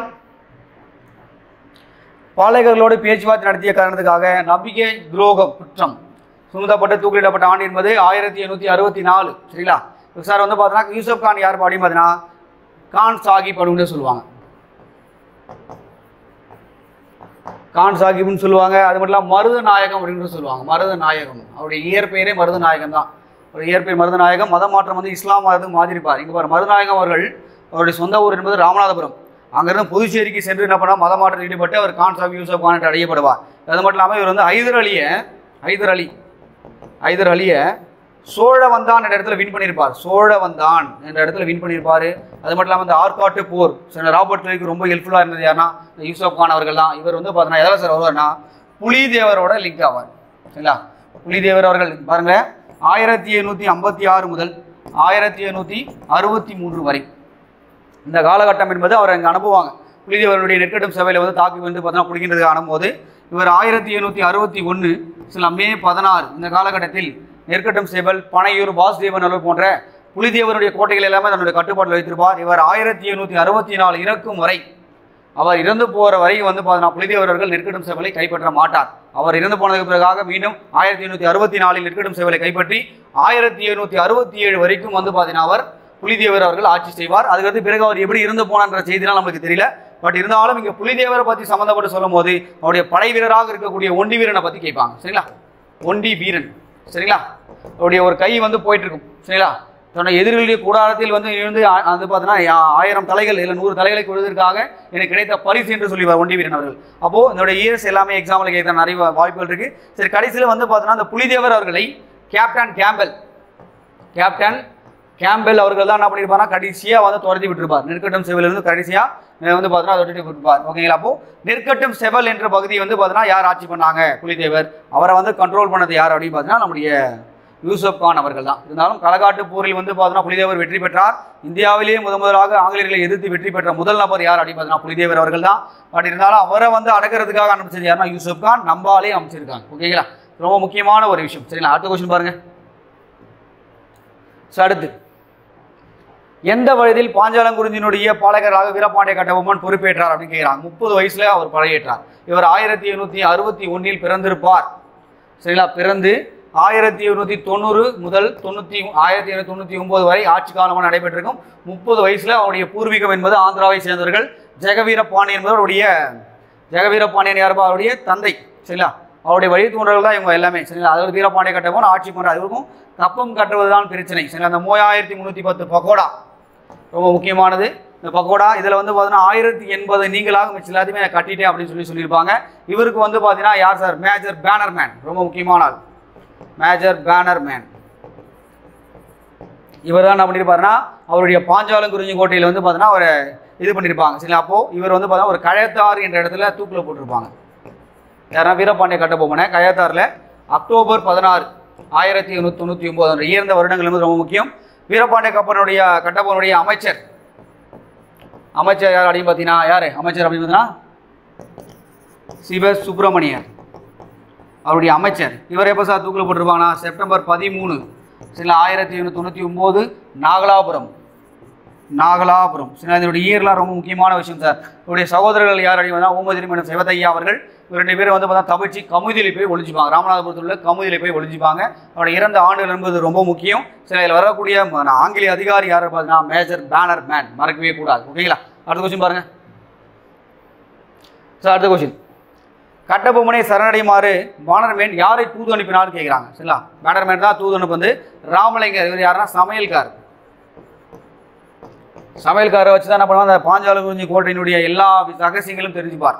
தூதன்பார்னா ராமலிங்கர் தான். சரிங்களா, ரொம்ப முக்கியமானது ராமலிங்கர். இதே மாதிரி தான் சார் தீரன் சின்னமலை அவர்களும் அங்கே இருக்கக்கூடிய சமையல்கார் அவர்களால் தான் துரோகம் இழுக்கப்பட்டு அவரும் கொல்லப்பட்டிருப்பார். சரிங்களா சார். அப்போ பேனர்மேன் அப்படின்னு வந்து பார்த்தீங்கன்னா ராமலிங்கர் தான் தூது அனுப்பினார். அடுத்த கொஸ்டின் பாருங்க சார். அடுத்து ஊமதுரை சிவத்தை இருவருமே பாளையங்கோட்டை சிறையில் இருந்து தப்பித்து எங்கு பதுங்கியிருந்தார்கள் அப்படின்னு கேட்பாங்க. கமுதியில் தான் பதுங்கியிருந்தாங்க. பட் இருந்தாலும் அவங்க வந்து மீண்டும் வந்து சிறுவயல், இது வந்து பார்த்தீங்கன்னா மருது சகோதரனுடைய தலைநகரம் கோயில். அங்கே சிறுவயலுக்கு வரும்போது தான் என்ன பண்ணோம், ஆங்கிலேயர்களுக்கும் மருது சகோதரர்களும் வந்து பகைத்தன்மையானது அதிகப்படும். இதில் இந்த ஊமைத்துறை சிவேதையா அவர்கள் 1801 சரிங்களா 1801 பாஞ்சாலங்குறிஞ்சி கோட்டையிலேயே என்ன பண்ணியிருப்பாங்க அப்படின்னா தூக்கில் போட்டிருப்பாங்க. சரி, தூக்கில் போட்டிருக்க மாட்டாங்க, தலையே வெட்டியிருப்பாங்க. சரிங்களா 1801 சரிங்களா நவம்பர் மாதம் 16ஆம் தேதி அவள் வந்து பார்த்தீங்கன்னா எந்த பாஞ்சாலங்குறிஞ்சி கோட்டையிலே முடிச்சுட்டு இருப்பாங்க. சரிங்களா சிறுவயல் என்பது மரு சோகதனுடைய தலைநகரம், ரொம்ப முக்கியமான ஒரு தலைநகரம். சரிங்களா அப்போ ஊமைத்துறையினுடைய இயற்பெயர் என்னன்னு கேட்பாங்க, குமாரசுவாமி. ஊமைத்துறை இயற்பெயர் என்னது? குமாரசாமி. சரி, நல்லா படிச்சுட்டு போகணும். ஓகேங்களா, அடுத்த கொஸ்டின் பாருங்க. வேலூர் கழகம் தொடர்பாக கர்னல் ஜில்லஸ்பிக்கு வந்து பார்த்தா தகவல் கொடுத்தவர் யார் அப்படின்னு கேட்குறாங்க. சில யார் கொடுத்தது அப்படின்னு பார்த்தீங்கன்னா மேஜர் கூட்ஸ் அவர்கள் தான் கொடுத்தார். இது வந்து பார்த்தீங்கன்னா 1806 ஜூலை மாதம் 10ஆம் தேதி விடியற்காலம் 2 மணிக்கு அந்த புரட்சியானது ஆரம்பிக்கப்படும். 1 மற்றும் 23வது பட்டாலியன் சொல்லுவாங்க, அதாவது படைப்பிரிவை சேர்ந்தவர்கள் புரட்சியில் ஈடுபடுவாங்க. அப்போ பதி ஹைதர், திப்பு சுல்தானுடைய மூத்த மகனாருடைய பதி ஹைதர் வந்து பார்த்தீங்கன்னா அங்கே வந்து பார்த்தா மன்னராக முடிசூட்டப்படுவார். இங்கே வந்து சார் நம்ம வந்து கழகத்தை போய் சொன்னது யாருன்னா கூட்ஸ் அவர்கள் ஜில்லஸ்பியிட கொடுப்பார். அப்போ வந்து ஒரு ஆற்காட்டில் இருப்பார், இவர் வந்து வேலூர் இருப்பாங்க. ஒரு 25 கிலோமீட்டர் இருக்கும்.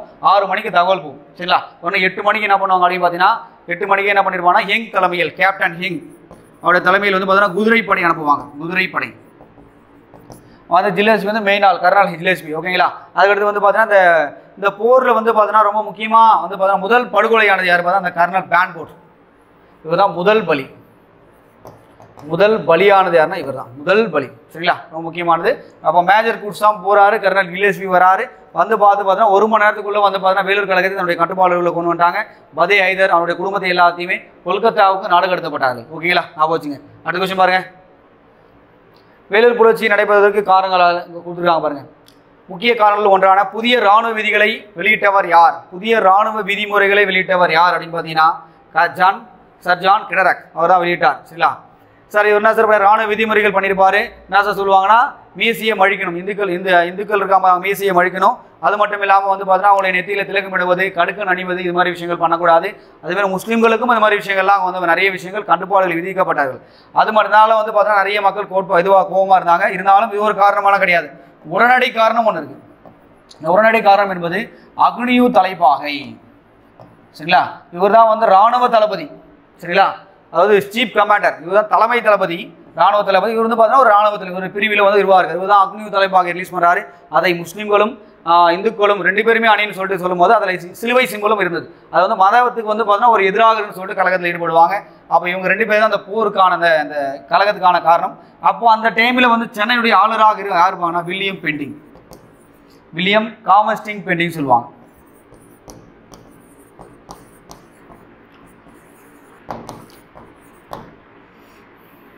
William காவென்ஸ்டிங்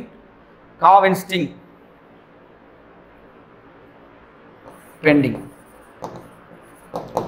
William Cavendish Bentinck. சரி இவங்க தான் வந்து பார்த்தீங்கன்னா தலைவர் இருப்பாங்க, இதுவாக இருப்பாங்க. கடைசியில் சார் நடக்குன்னா இவங்க இந்த வேலூர் கழகமான நடைபெறதுக்கு அப்புறமா கர்னல் ஜில்லஸ்பி தான் வந்து எல்லா விஷயமே முடிச்சிருப்பார். இருந்தாலும் இவங்க எல்லாருமே பதவி நீக்கம் செய்யப்பட்டு இங்கிலாந்திற்கு அழைத்து செல்லப்படுவார்கள். ஓகேங்களா அப்போ ராணுவ விதிமுறை என்பது உடனடி காரணம் என்பது அக்னியூ தலைப்பாகை என்பதுதான் முதல் காரணம். சரிங்களா ராணுவ விதிமுறைகள் பண்ணியிருந்தா கூட இது வந்து ஒரு காரணமாக சொல்லப்படுது. ஓகேங்களா அடுத்து பாருங்க. தீரன் சின்னமலை தூக்கிடப்பட்ட இடம் எது அப்படின்னு கேட்டிருக்காங்க. ஓகேங்களா தீரன் சின்னமலை வந்து தூக்கிடப்பட்ட இடம் சங்ககிரி கோட்டை 1805 ஜூலை மாதம் 31. சரிங்களா முக்கியமானது, 2 ஆண்டுகள் எல்லாமே ரொம்ப முக்கியமானது. அந்த தீரன் சின்னமலையினுடைய இயற்பெயர் அப்படின்னு பார்த்தீங்கன்னா தீர்த்தகிரி அப்படின்னு சொல்லுவாங்க. சரிங்களா இவங்க வந்து பார்த்தீங்கன்னா ஒரு குங்கு பாளையக்காரர். இவருடைய குடும்பமானது அந்த கிராமத்தில் சரி அந்த பகுதியில் இருக்கக்கூடிய மக்களுக்கு நிலப்பிரச்சனை, அவங்க பண சம்மந்தப்பட்ட பிரச்சனை எல்லாத்தையுமே ஒரு தீர்க்க ஒரு நாட்டாம மாதிரி இருந்திருக்காங்க. ஓகேங்களா அப்போ இந்த தீரன் சின்னமலை வந்து பார்த்தீங்கன்னா தீர்த்தகிரி. சார் வந்து பார்த்தீங்கன்னா தங்ககிரி கோட்டில் வந்து தூக்கில் போட்டிருக்காங்க. பட் இருந்தாலும் இவருடைய போர் முறைகள் என்பது ரொம்ப முக்கியமான முறை. இது வந்து பார்த்தீங்கன்னா கொரில்லா போர் முறையை வந்து கைவாண்டிருப்பார். கொரில்லா போர் முறை, அதாவது சத்ரபதி சிவாஜி அவர்கள் ஃபாலோ பண்ண அந்த முறையை வந்து இது ஃபாலோ பண்ணியிருப்பார். அது மட்டும் இல்லாமல் இவருடைய வசனம் பாருங்க சார், சிவமலைக்கும் சென்னிமலை சென்ட்ரலில் வந்து இருக்கிறதா என்ன போல சொல்லுவாங்கன்னா சின்னமலை அப்படின்னு சொல்லுவாங்க. சரிங்களா சின்னமலை அப்படின்னு சொல்லுவாங்க. சார் இங்கே சிவமலை சென்னிமலை அந்த சின்னமலை எல்லாத்துக்குமே வந்து பார்த்தீங்கன்னா ஒரு திவானா ஒருத்தர் இருப்பார், டேக்ஸ் கலெக்ட் பண்ணுறவரா முகமது அலின்னு ஒருத்தர் இருப்பார். இவர் யார் அப்படின்னு பார்த்தீங்கன்னா திப்பு சுல்தானுடைய ஒரு திவான். இவர் வந்து வரி வசூல் பண்ணிட்டு போகும்போது அந்த வரி பணத்தை இவர் என்ன பண்ணுவார் அப்படி பார்த்தீங்கன்னா அபகரித்து கொள்வார். அந்த அபகரித்து கொள்ளும்போது என்ன சொல்லுவார் வசனம் பாருங்க, சிவமலைக்கும் சென்னிமலைக்கும் இடையே உள்ள சின்னமலை தான் அந்த வரி பணத்தை பிடிங்கி கொண்டு சொல்லிட்டு போய் சுற்றுச்சூழலிட சொல்லுங்க சொல்லிட்டு முகமது அலியை அமுச்சு விட்டுருவார். ஓகேங்களா, அதுக்காக வந்து அவருக்கு எடுத்து திருப்பி சண்டை நடக்கும். கடைசி காலகட்டத்தில் வந்து பார்த்தீங்கன்னா அவங்க ஆங்கிலேயர்கள் தான் பொதுவான எதிரின்ற மாதிரி அவங்க எல்லாம் ஒத்துமையாக ஆயிடுவாங்க. இந்த விஷயங்கள் கேட்கலாம். அடுத்து இவருடைய போர் முறைகள் பற்றி கேட்பாங்களா சார்? இவருடைய போர் முறைகள் பாருங்க. 1801 சரிங்களா, காவிரி போர், காவிரி கரையில் இருந்த போர். 1802 ஒடாநிலை போர், அதாவது ஒடா உடைய கோட்டை அமைக்கப்பட்ட இடம் என்ன சொல்லுவாங்க, ஓடாநிலை அப்படின்னு சொல்லுவாங்க. அடுத்து 1804 அரச்சலூர் போர் சரிங்களா, அரச்சலூர் போர். இவர்கள் வந்து பார்த்தீங்கன்னா கொரில்லா போர் முறையை கையாண்டு 1805 வரைக்குமே வந்து பார்த்தீங்கன்னா ஒரு நல்ல ஒரு கோட்டையை கட்டிக்கொண்டு நல்லா சிறப்பாக வாழ்ந்தார். ஆனால் அவருடைய காட்டி கொடுத்தவர் யார் அப்படின்னு பார்த்தீங்கன்னா அங்கே இருக்கக்கூடிய சமையல்காரர்கள் மூலமாக தான் காட்டி கொடுக்கப்பட்டு இவர் தூக்கிலிடப்பட்டார். அப்போ தீரன் சின்னமலை இருந்து தூக்கிலிடப்பட்ட ஆண்டு என்பது சங்கரகிரி கோட்டை 1005 ஜூலை 31 என்று மறக்கூடாது. ஓகேங்களா, அடுத்த கொஸ்டின் பாருங்க. அடுத்து 1801 ஆண்டு விடுதலை முன்னிறுத்தி ஒரு பிரகடனத்தை வெளியிட்டவர் யார் அப்படின்னு கேட்கறாங்க. அதாவது திருச்சிராப்பள்ளி பேரறிக்கை அப்படின்னு கூட சொல்லுவாங்க. அதாவது சுதந்திர பிரகடனம் அப்படின்னு கூட சொல்லுவாங்க. அல்லது திருச்சிராப்பள்ளி பேரறிக்கை கூட சொல்லுவாங்க, திருச்சிராப்பள்ளி பிரகடனம் கூட சொல்லுவாங்க. இதை ரிலீஸ் பண்ணது யார் அப்படின்னு பார்த்தீங்கன்னா மருது சகோதரர்கள் சரிங்களா. சின்ன மருது மற்றும் பெரிய மருது, சிவகங்கையினுடைய சிங்கம் என்று அறியப்படுவர் யாருன்னா சின்ன மருது. வெள்ளை மருது வந்து பார்த்தீங்கன்னா ஒரு நல்ல ஒரு ஆலோசகராக அவங்க வந்து இருப்பார். அப்போ மருது சகோதரர்லாம் இந்த இதுவாக பண்ணியிருப்பாங்க. அது மட்டும் திருச்சியுடைய கோட்டை இருக்குது பார்த்தீங்களா, அங்கேயும் அங்கே ஸ்ரீரங்கம் கோவில் இருப்பாங்க. எல்லாத்துலேயுமே பார்த்தா அதனுடைய பேரறிக்கையானது ஒட்டப்பட்டிருக்கும். ஒரு 20,000 பேரை வந்து பார்த்தீங்கன்னா கலெக்ட் பண்ணிப்பாங்க மருது சகோதரர் அவர்கள் சரிங்களா. அப்போது 1801 அந்த பிரகடனமானது ரொம்ப முக்கியமான ஒரு பிரகடனம். அதை ரிலீஸ் பண்ணது யாருன்னா மருது சகோதரர்கள். இந்த மருது சகோதரர்கள் வந்து எப்போது தூக்கிலிடப்பட்டாங்க, இதோட எக்ஸாம்பிள் கேட்குறது நிறைய வாய்ப்புகள் இருக்குது. பாருங்கள் சார், 1801 அக்டோபர் 24 சரிங்களா, ராமநாதபுரத்துக்கு அருகே உள்ள திருப்பத்தூர் சரிங்களா, திருப்பத்தூர் கோட்டையில் தான் என்ன பண்ணிருப்பாங்க, அவங்களை தூக்கில போட்டுருவாங்க. மருது சின்ன மருது மற்றும் பெரிய மருது சரிங்களா. சிவசுப்பிரமணியம் வந்து நம்ம சொன்ன விஷயம் தான் சரிங்களா. செப்டம்பர் 13 நாகலாபுரம் 1899 சரிங்களா. 9 சிவத்தையா திருப்பியும் சொல்ற பாருங்க சார். 1801 நவம்பர் 16 சரிங்களா, பாஞ்சாலங்குறிச்சி கோட்டையில் தலை துண்டிக்கப்பட்டது சரிங்களா. அவங்க 2 பேரோட தண்டையும் துண்டிக்கப்பட்டது. கடைசியில் சார் 1801 என்ன பண்ணியிருப்பாங்கன்னா சிவகங்கையை இணைச்சிட்டு இருப்பாங்க. சிவகங்கையை இணைச்சிட்டு வந்து பார்த்தீங்கன்னா ஒரு 73 கிளர்ச்சியாளர்களை என்ன பண்ணியிருப்பாங்கன்னா பினாங்கு தீவிற்கு நாடு கடத்திருப்பாங்க. சில ஆங்கிலேயர்கள் நாடு கடத்திருப்பாங்க. ஞாபகம் வச்சு ஓகேங்களா சார். முத்துவடுகநாதர் யாருப்பா ராணி சரிங்களா. முத்துவடுகநாதர் யாராடி பார்த்தீங்கன்னா நம்மளுடைய வேலு நாச்சியார் இருக்காங்க பார்த்தீங்களா, வேலு நாச்சியாருடைய கணவருடைய பெயர் சரிங்களா. அவர் வந்து பார்த்தீங்கன்னா சிவகங்கையினுடைய மன்னர். காளையார் கோவிலில் வந்து பார்த்தீங்கன்னா அவர் இறந்திருப்பார். 1872 காளையார் கோவில் இறந்திருப்பார். ஓகேங்களா சார். அப்போ திருச்சிராப்பள்ளி பேரறிக்கை ரிலீஸ் பண்ணது யாருன்னா மருது சகோதரர்கள் மறக்கவே கூடாது. ஓகேங்களா, அடுத்த கொஸ்டின் பாருங்க சார். அடுத்து ஆங்கிலேயர்களுடைய ஆயுத கிடங்கை வெடிக்கை செய்வதற்காக தன்னையே அழித்து கொண்டவர் யார் அப்படின்னு கேட்குறாங்க சரிங்களா. அதாவது காளையார் கோவில் போர் என்பது 1872 நடக்கும். இதில் வந்து பார்த்தீங்கன்னா வேலு நாச்சியாருடைய கணவன் யார் அப்படின்னு பார்த்தீங்கன்னா முத்துவடுகநாதர்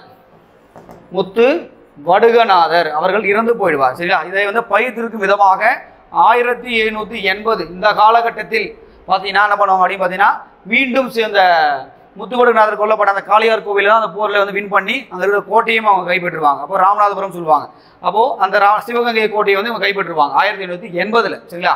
அப்போது அந்த 1880 வேலு நாச்சியாருக்கு வந்து பார்த்தீங்கன்னா ஒரு பெண்கள் படைப்பிரிவு இருக்கும். அந்த பெண்கள் படைப்பிரிவுக்கு என்ன பேர் அப்படின்னு பார்த்தீங்கன்னா உடையாள் என்பதுதான் பெண்கள் படைப்பிரிவுக்கான பேர். அந்த உடையாள் பிரிவுக்கு தலைமை தாங்கியவர் யார் அப்படின்னு பார்த்தீங்கன்னா குழலி என்ற ஒரு பெண்மணி. இந்த பெண்மணி என்ன சார் பண்ணியிருப்பாங்க அப்படின்னு பார்த்தீங்கன்னா அன்று வந்து பார்த்தீங்கன்னா ஆயுத கிடங்குகள் என்ன பண்ணால் தன்னைத்தானே தீ வைத்து கொண்டு எரித்து என்ன பண்ணுவாங்கன்னா தற்கொலை படை தாக்குதல் அங்கே நடத்துவாங்க. அப்போது இந்த குழலி அம்மா வந்து பார்த்தீங்கன்னா தான் ஆயுத கிடங்குல தன்னையே கொளுத்திட்டு என்ன பண்ணுவாங்க ஆயுத இதை கொடுத்துருவாங்க. 1880 அந்த அம்மா வந்து இறந்து போயிடுவாங்க சரிங்களா. குழலி சார். உடையாள் யாருன்னா அந்த பெண்கள் படைப்பிரிவினுடைய அந்த பேர் அது சரிங்களா. உடையாள் என்பவர்கள் யார் அப்படின்னு பார்த்தீங்கன்னா மேய்ச்சல் செய்யக்கூடிய ஒரு பெண்மணி சில மேய்ச்சல் தொழில் செய்யக்கூடிய ஒரு பெண்மணி, ஆடு மேய்க்க அல்லது மாடு மேய்க்கிறோட பெண்மணி. என்ன சார் நடக்கும் அப்படின்னு பார்த்தீங்கன்னா வேலு நாச்சியாரை பற்றி பார்த்தீங்கன்னா ஆங்கிலேயர்கள் இருந்து விவரணையாளர் இருக்காங்க பார்த்தீங்களா, அவங்கள பற்றி கேட்பாங்க. அந்த மாடு மாடு மேய்ச்சிருப்பாங்க. அந்த பக்கமாக வேலு நாச்சியார் அவர்கள் போயிருப்பாங்க. அப்போ போகும்போது வந்து பார்த்தீங்கன்னா ஆங்கிலேயர்கள் வந்து இந்த உடையாளம்மாவை கூப்பிட்டு விசாரித்து சார் ஏன்னா சார் இந்த வேலு நாச்சியார் இந்த பக்கம் தானே போனாங்க, நீங்கள் அவளை பற்றி சொல்லணும் உழவு சொல்லணும்னு சொல்லி கேட்கும்போது அந்த எந்த விஷயமே சொல்லாது துன்புறுத்தப்படுவாள், இறந்தும் போயிடுவார். சில அந்த அளவுக்கு துன்புறுத்தப்படி இறந்து போய் அந்த உடையாள். அதனால என்ன உடையாள் என்ற ஒரு பெண் படைப்பிரிவை நம்ம வச்சிருப்பாங்க.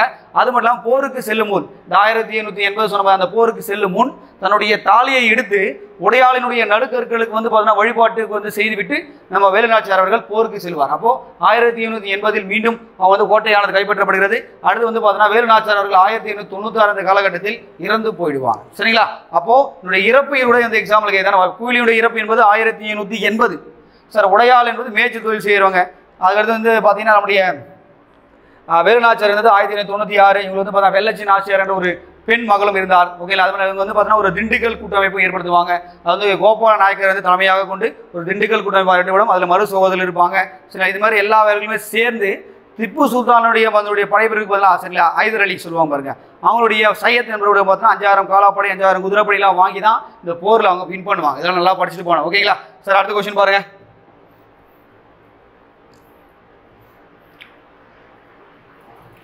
சார் ராமலிங்க அடிகளினுடைய பாடல் தொகுப்பு என்ற தொகுப்பு வந்து பார்த்தீங்கன்னா எப்படி தொகுப்புன்னு கேட்குறாங்க. திருவருட்பா அப்படின்னு சொல்லுவாங்க. சரிங்களா? திருவருட்பா என்றால் 6 திருமுறைகள் இருக்கும். சரிங்களா? 6 திருமுறைகள் இருக்கும். சரிங்களா? 6 திருமுறைகள் இருக்கும். சார் இதில் வந்து பார்த்தீங்கன்னா இந்த என்ன சொல்லுவாங்கன்னா ராமலிங்க அடிகள் அவர்கள் வைதிக மரபு அப்படின்னு சொல்லுவாங்க. அந்த வைதிக மரபை எதிர்த்தவர் யார்? இவர் தான். சில இவர் எல்லாமே சிவனை வந்து வழிபட்டவர் தான். பட் இருந்தாலும் அதில் இருக்கக்கூடிய சொல்லுவாங்க பார்த்தீங்கன்னா மூட நம்பிக்கைகள் அது எல்லாத்தையுமே எதிர்த்தவர். இவர் என்ன ஒளியை தான் என்ன பண்ணார்? கடலாவை வழிபட்டார். மனிதருக்கு செய்யக்கூடிய தொண்டு தான் நம்மளுக்கு மோட்சத்தை அடையக்கூடிய வழி சொல்லிட்டு ராமகிருஷ்ண பரமஹம்சர் விவேகானந்தர் சொன்ன விஷயம் தான் இவரும் ஃபாலோ பண்ணார். சரிங்களா? ராமலிங்க அடிகளார். சரிங்களா? இவர் வந்து பார்த்தோன்னா மருதூர்ல பிறந்திருப்பாரு. இவர் வந்து பார்த்தோன்னா வடலூர்ல வந்து பார்த்தோன்னா சத்திய தர்மசாலை சரிங்களா ஓப்பன் பண்ணியிருப்பார். 1867 சத்திய தர்மசாலை அதாவது அனைவருக்கும் உணவு வழங்கக்கூடிய விஷயம். சரிங்களா? 1870 வந்து பார்த்தோன்னா சத்திய ஞான சபையும் ஓபன் செய்யப்பட்டிருப்பார். ஓகேங்களா? சார் மருட்பா என்பது என்னப்பா அப்படின்னு கேட்பாங்க. மருட்பா. அப்போ மருட்பா சார் மருட்பா என்பது என்னன்னா இந்த திருவருட்பாவை எதிர்த்து எழுதப்பட்டது. ஆறுமுக நாவலர் அவர்களால் எழுதப்பட்டதா மருட்பா. ஆறுமுக நாவலர். சரிங்களா? இதோட வந்து எக்ஸாம்பிள் கேட்குற நிறைய வாய்ப்புகள் இருக்கு. ஓகேங்களா? ஒரு ராமலிங்க அடிகளார் அப்படின்னாவே அவருடைய வழிபாடு சொல்லுவாங்க. அவருடைய கொள்கை என்பது ஜீவகாரண்யம். அதாவது இந்த உலகத்தில் உள்ள எல்லா உயிர்களையும் பார்த்து என்ன பண்ணாங்க? கருணை உள்ளம் கொள்ள வேண்டும். சரிங்களா? இரக்கம் கொள்ள வேண்டும் என்பது அவருடைய கோட்பாடு. சரிங்களா? அப்போ ஜீவகாரண்யம் என்பது ரொம்ப முக்கியமான ஒரு விஷயம். அப்போ திருவருட்பா என்ற தலைப்பில் தான் அவருடைய பாடல்கள் தொகுக்கப்பட்டது. அதுக்கு எடுத்து எழுதப்பட்டது மருட்பா. அறுமுக நாவலர் என்ன சொல்ற திருவருட்பா என்பது அறியாமையினுடைய இருளால் எழுதப்பட்டது அப்படின்னு சொல்லிட்டு சொல்லுவாங்க. ஏன்னா இவங்க எல்லாமே வைதிகத்தை ஃபாலோ பண்றவங்க. ரொம்ப தீவிரமான வந்து பார்த்தீங்கன்னா நான் சொல்லுவேன் நாயமானுடைய பக்தர்கள் இவர்கள். அப்போ ஆழ்வார்கள் வந்து பார்த்தீங்கன்னா ஆறுமுக நாவலர் வந்து சொல்லியிருப்பார். சரிங்களா? அப்போ வந்து பார்த்தீங்கன்னா ராமலடியார்னா திருவருட்பா. அடுத்து பாருங்க. அடுத்து தம்பிபிரான் வணக்கம் எனும் தமிழ் புத்தகம் கோவாவில் எந்த ஆண்டு அச்சிடப்பட்டது அப்படின்னு கேட்டிருக்காங்க. 1578. சரிங்களா? 1578 வந்து நம்ம அச்சிடப்பட்டிருக்கும். ஸோ அது மட்டும் இல்லாமல் தமிழில் அச்சேறிய அதாவது ஐரோப்பிய மொழிகளை தவிர்த்து அச்சில் எழுதிய முதல் மொழி என்பது தமிழ். சரிங்களா? தமிழ். அதுக்கடுத்து சார் என்ன விஷயம் அப்படின்னு பாருங்க. 1709 சீகன்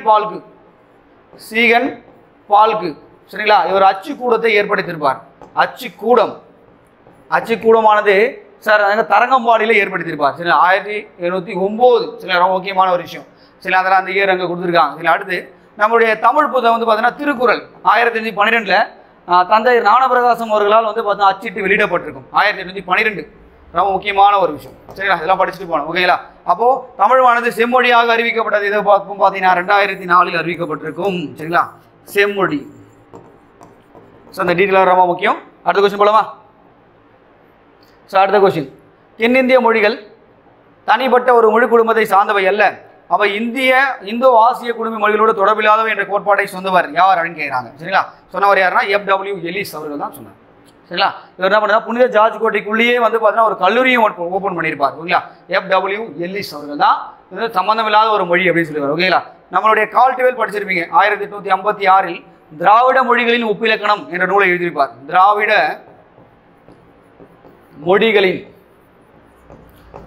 மொழிகளின் ஒப்பிலக்கணம். சரிங்களா? யாருன்னா கால்டுவெல். ரொம்ப முக்கியமான ஒரு விஷயம். சரிங்களா? அவதான் வந்து பார்த்தீங்கன்னா தமிழை திராவிடம் என்ற சொல்லை அறிமுகப்படுத்தியவர் குமரவேலப்பட்டராக இருந்தால் கூட அந்த திராவிடம் என்ற சொல்லை உலகறிய செய்தவர் யார் அப்படின்னு பார்த்தீங்கன்னா நம்முடைய கால்டுவெல் அவர்கள் தான். சரிங்களா? ரொம்ப முக்கியமான விஷயம். திராவிட மொழியில் ஒப்பிலக்கணம். தமிழ் மொழியில் நிறைய எழுத்து சீர்திருத்தங்களை கூட அவர் வந்து பார்த்தீங்கன்னா பண்ணியிருப்பார். சரிங்களா? வீரமாமுனிவர் பண்ணியிருப்பார், அவரை பெரியார் அவர்களும் பண்ணியிருப்பார். ஓகேங்களா சார்? அப்போ இந்தோ ஆசிய குடும்பங்களோடு தொடர்பில்லாத சொன்னது யாரா? FW Ellis. சரிங்களா? ரொம்ப முக்கியமான ஒரு விஷயம். அடுத்து பாருங்க, தமிழ் மொழி ஒரு செம்மொழி என்றும் தமிழை ஒரு வட்டார மொழி என அழைக்கக்கூடாது என்றும் முதலாக வாதாடியவர் யார் அப்படின்னா சூரிய நாராயண சாஸ்திரி. சரிங்களா? அதாவது பரிதிமார் கலைஞர். பரிதிமார் கலைஞர். சரிங்களா? அதாவது பார்த்தீங்கன்னா இவர் வந்து இயற்பெயர் சூரிய நாராயண சாஸ்திரி. பரிதிமார் கலைஞருடைய பெயரை வந்து மாற்றிக்கொள்வார். அது மட்டும் இல்லாமல் தமிழ் யானையானது செம்மொழியாக அறிவிக்கப்பட வேண்டும் என்று ரொம்ப நீண்ட காலமாக போராடியவர் யாருன்னா முதல்ல போராடியவர் யாருன்னா இவர் தான். தமிழ் மொழியானது செம்மொழியாக அறிவிக்கப்பட்டது 2004.